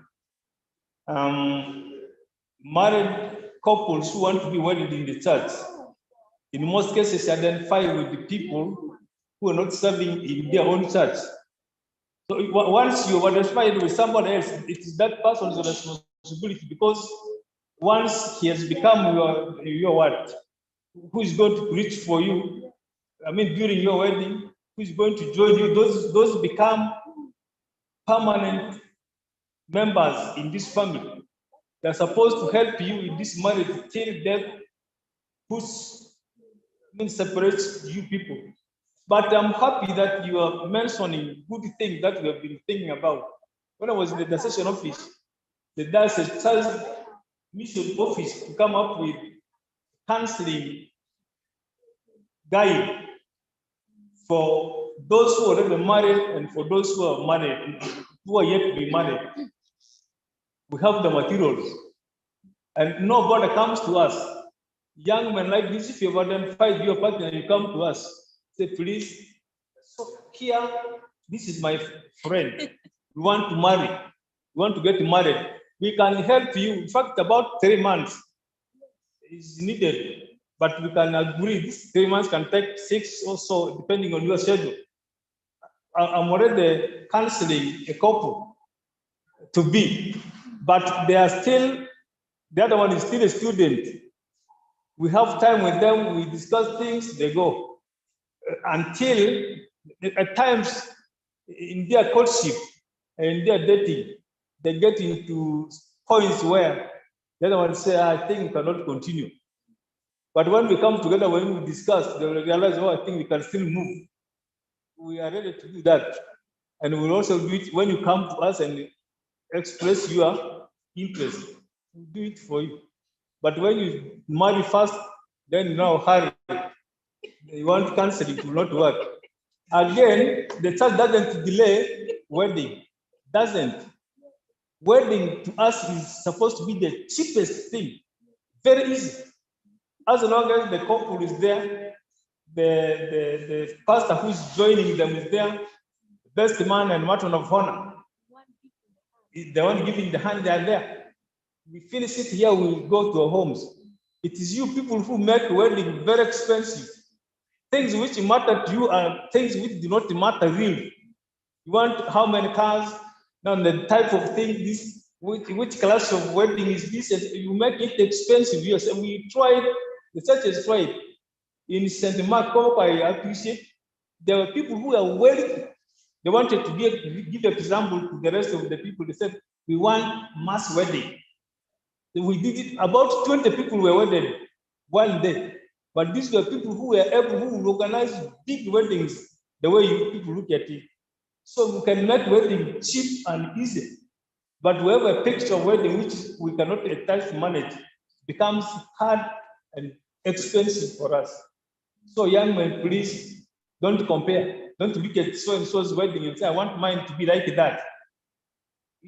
When I was planning to wed, I had one. I want to tell you this honestly speaking. I had one goat.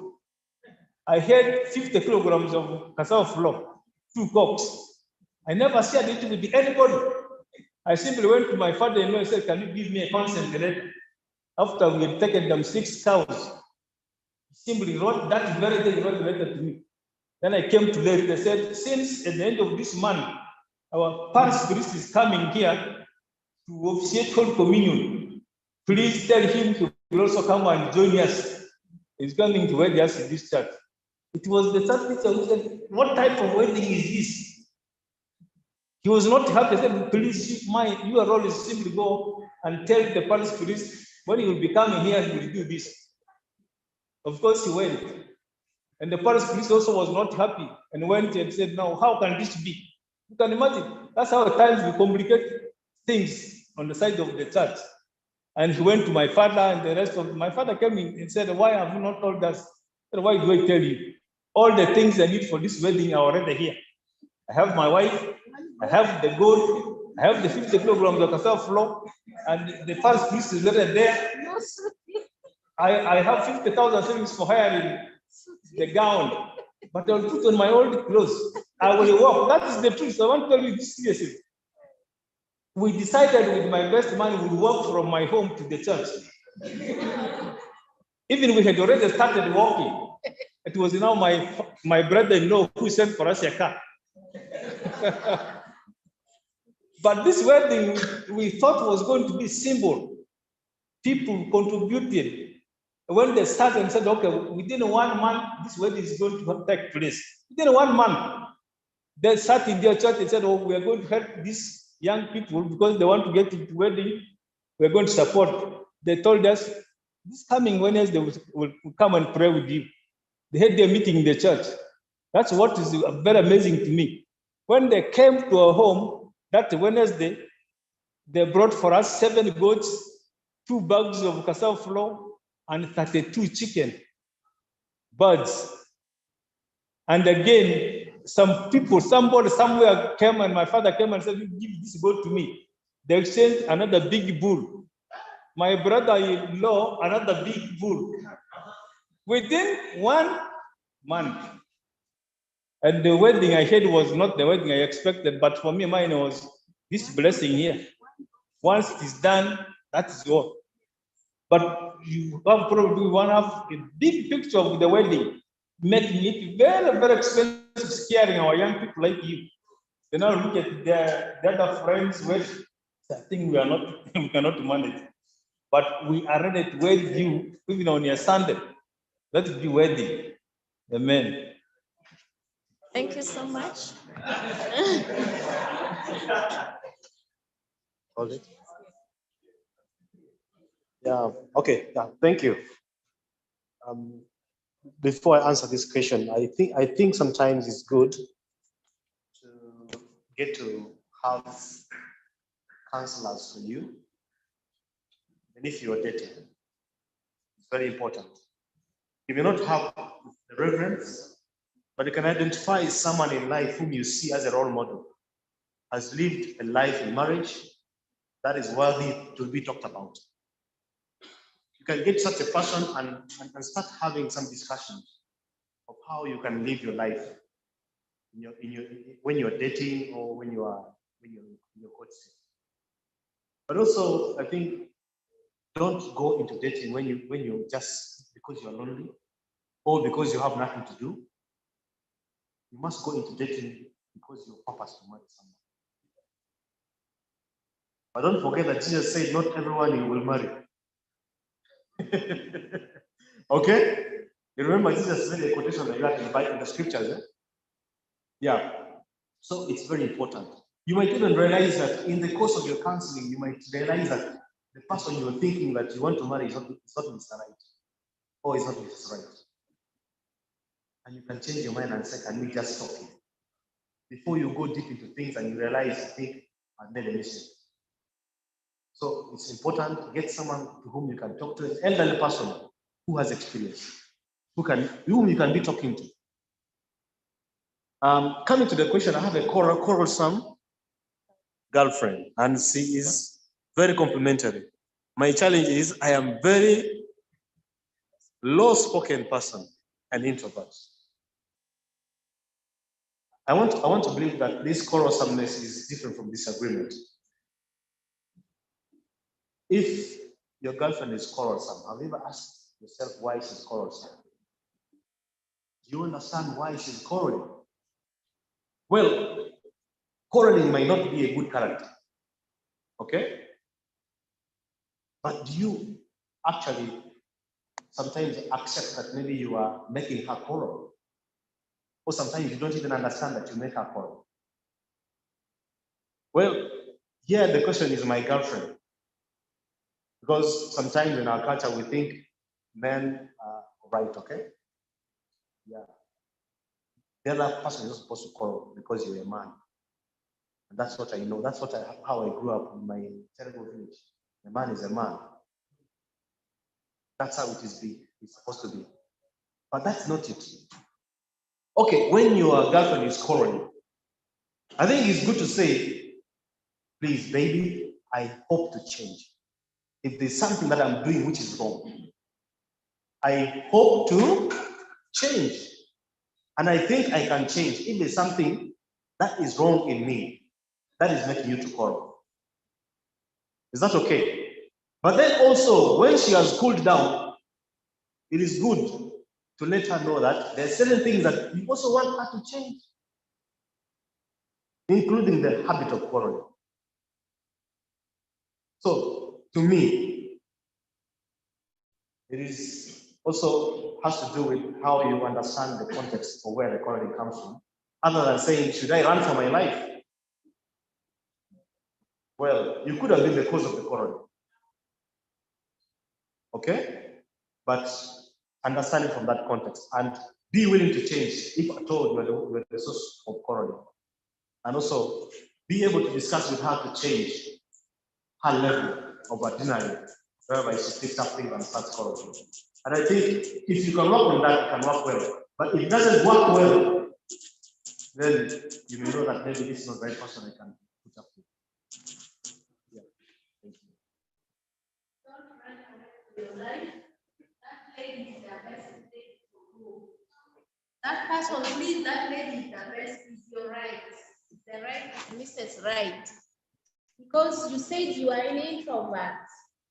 And then what else did the person say? Is an introvert and is what? Low spoken. And low spoken. Just imagine an introvert and somebody who almost doesn't talk.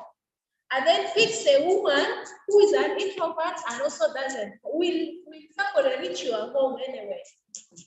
What type of a home are you going to have?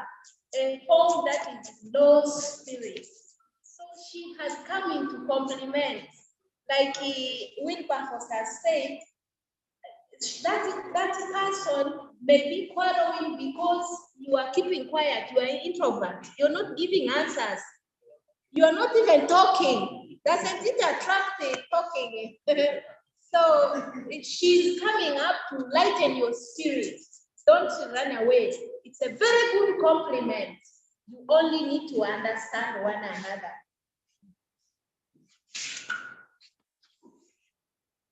Wow.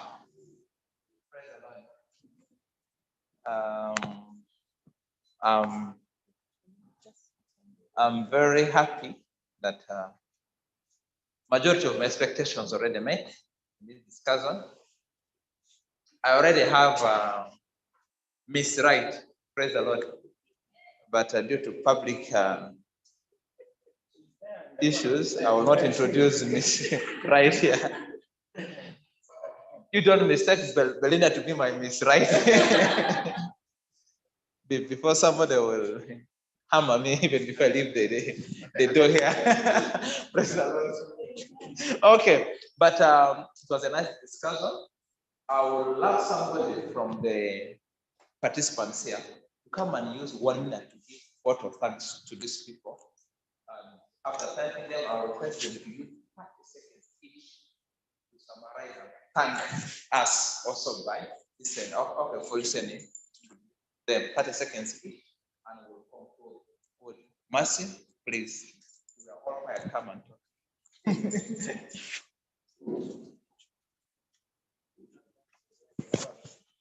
Now, praise God. I really want to thank you all for speaking to us. Personally, I hold on this story, and I really wanted to come and learn something. Maybe I'm not doing something right, maybe I'm just going in the right direction. So I have picked a few, and I'm very sure most of us have picked a few. So thank you so much. Yes.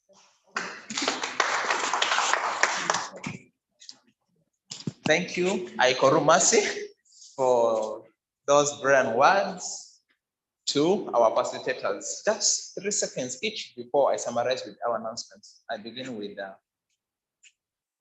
our guest speaker, who is not ordained.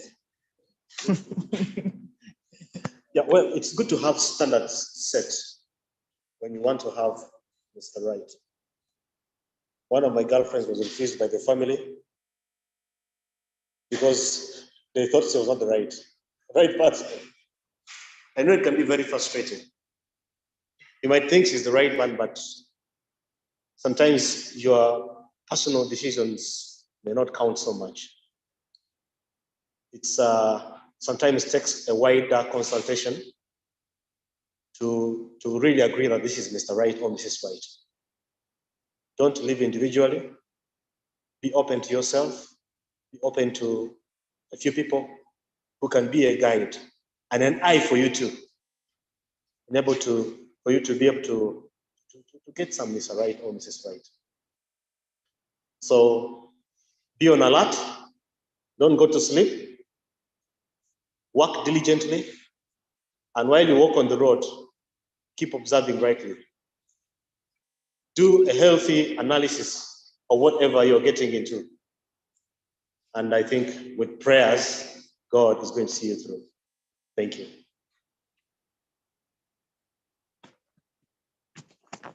Thank you very much. As we are going to close, let me say these few words to both Mrs. and Mr. Rice around here.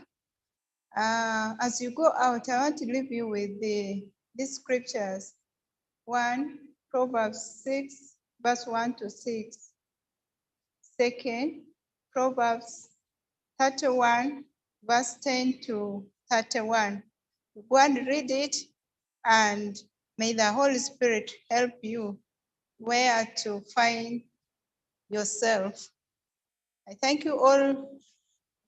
I thank all of you for being around. And it's my prayer that this is yet the beginning, and the Lord is going to do many things in your life. Praise the Lord.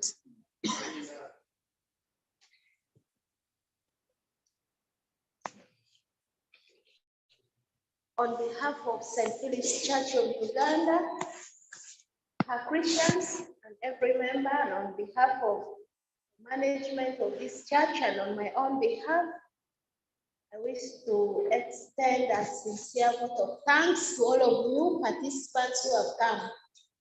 Jesus says in somewhere in Matthew that it is the sick who go to look for the doctors. Those who think it's of a value to come here have come.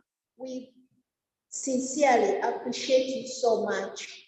We appreciate you, our moderators, especially Becca, who traveled from Germany to come and moderate here. I think he deserves a hand clap. And every one of you who have come here, you have better things to do, but because you want to learn one or two things, you have come here.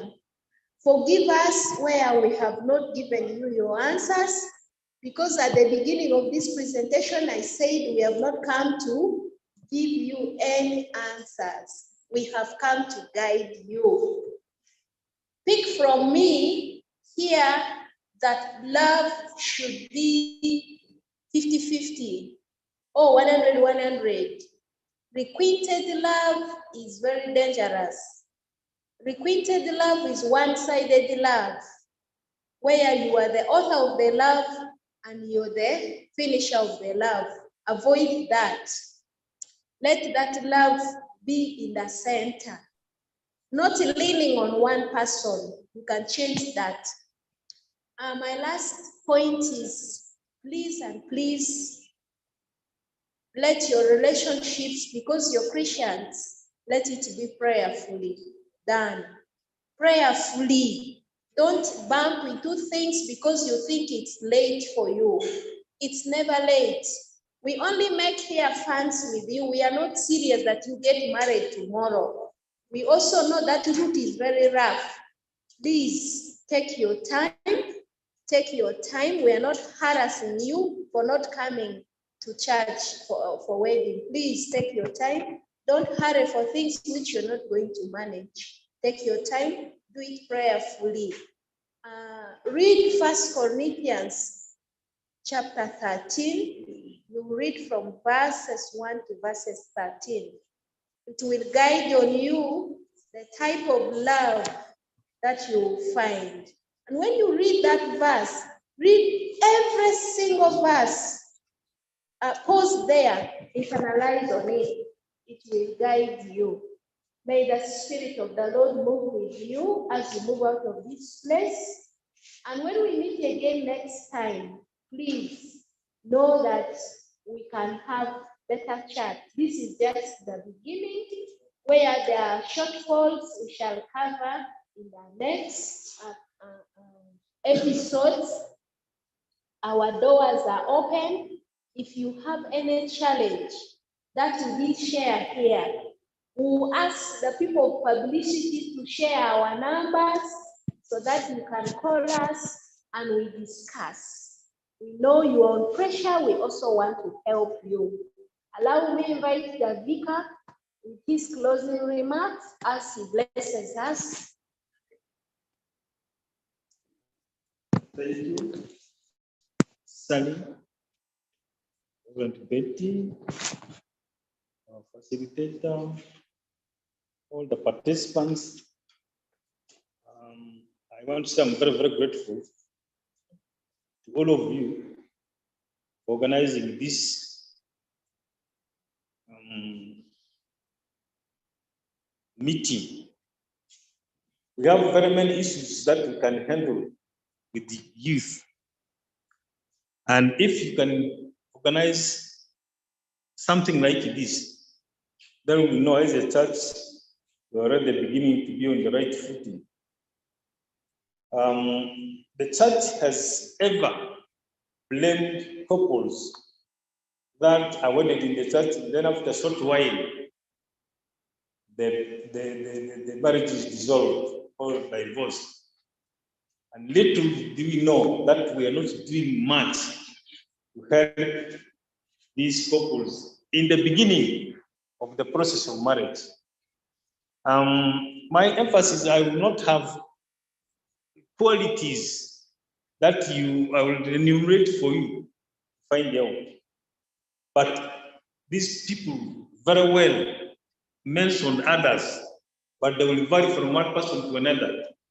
And our emphasis here is keep define what you want to see in your partner very, very well.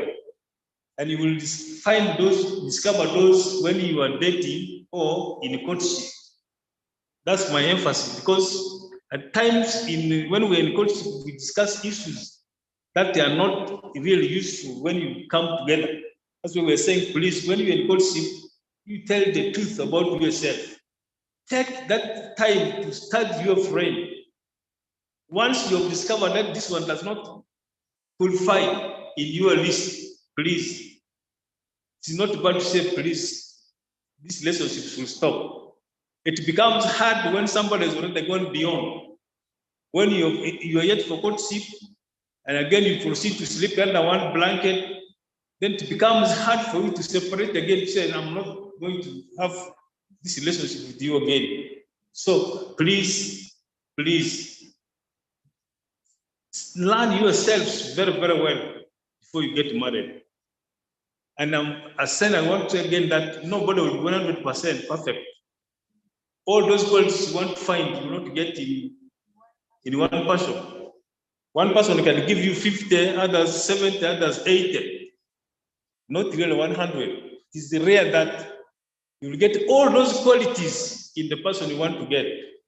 But others you will develop together when you really love one another. When it is love that has joined you. But when it is other factors, it becomes hard.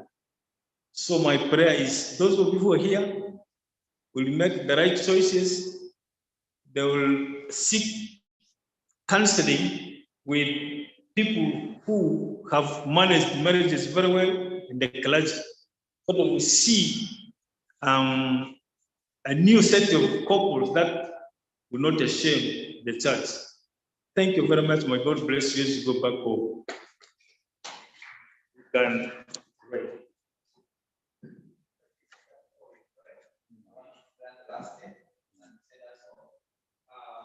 We are looking again.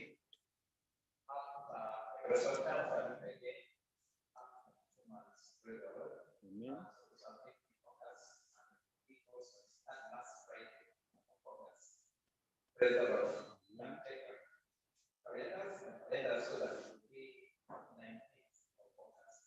Lord.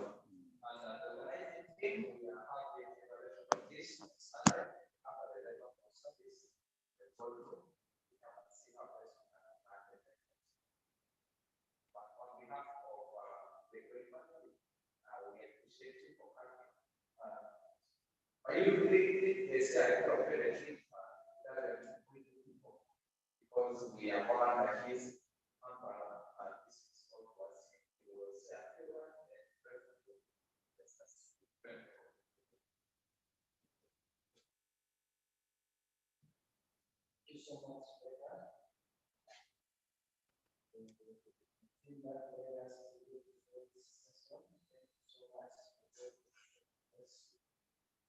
all of us who participated in this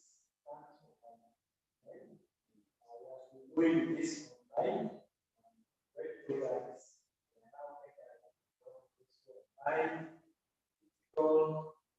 we are so much grateful to our media team.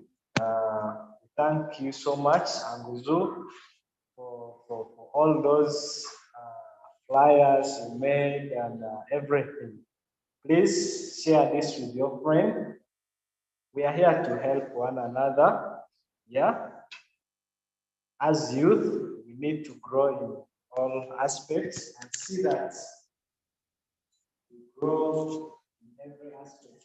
Amen. Thank you for coming. This is the first episode of season 2. Amen. And I know next time the number is going to increase. We had quite a number of people who were on the Zoom platform. And, by the way, we had people who were from Kampala and all parts of the world, and we thank God that He's using the platform, the media, to reach out to people who are not even there. We promise as the youth department to look into more of these issues that are affecting youth, and as a church, together with the administration, we see a way forward of how we can support and help the youth grow in this city. Thank you, Becca and the team, and may God bless you as you go home. And I believe in the next episode, many more things are going to come up. Please bless yourselves for the upcoming episode. Thank you. Now I give the mic to our speaker.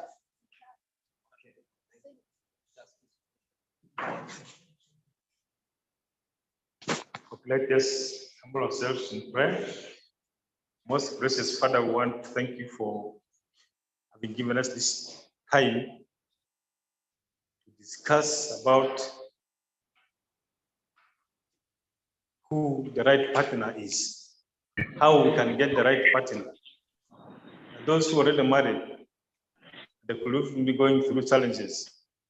But there are those who are yet to identify the right partner. And we have only given them tips. But God, you are the one who can give them the right direction. And you will lead them to get the right partner. That once they have decided to get married and they are already joined together, they remain together forever. Because we are human beings, we have our own weaknesses, we have our shortfalls, we have the qualities that they expected of us, but at times we also fall short of the qualities that they expected of us. We want to pray that these young men and ladies who are prospective husbands and wives will do the right things under your guide. When the Holy Spirit will lead them, they will do the right things. And we are here to say, Lord, bless what has been discussed here, that help these young people to pick one or two things that can help them in their relationship before they are married. We are looking forward to seeing that they are happily married and live happily in this marriage. The Lord will go back to you. Thank you for the facilitators. Thank you for the organizers. Let me continue to give them this wisdom that when we come together again, it will be a blessing to each and every person who will attend. Now that we are ended this session, Lord, I pray your blessings that comes from above to rain on each and every person who has come here, even those who are online, that this same blessing will take us to our various homes, and that the rest of this day, tonight, will be time for us to rest. Even hours, days, and years ahead of us will be under your care. May you not disperse us with your blessings in the name of the Father, the Son, and the Holy Spirit. Amen. Thank you. If you wish to follow, you can go on the YouTube and look for St. Philip's Uganda-Arua. This thing was recorded on our YouTube, and you can rewatch it. Facilitators, I think you don't even pay much attention to what we discuss. You can also go back YouTube and hear yourself how you address the issues. All the best. Good night. People online, thank you so much. Abaku Gilbert is saying that I can now confirm that I am in a relationship with the right person. There are things I have not been doing right. I have learned my lessons. Thanks for the program. Thank you.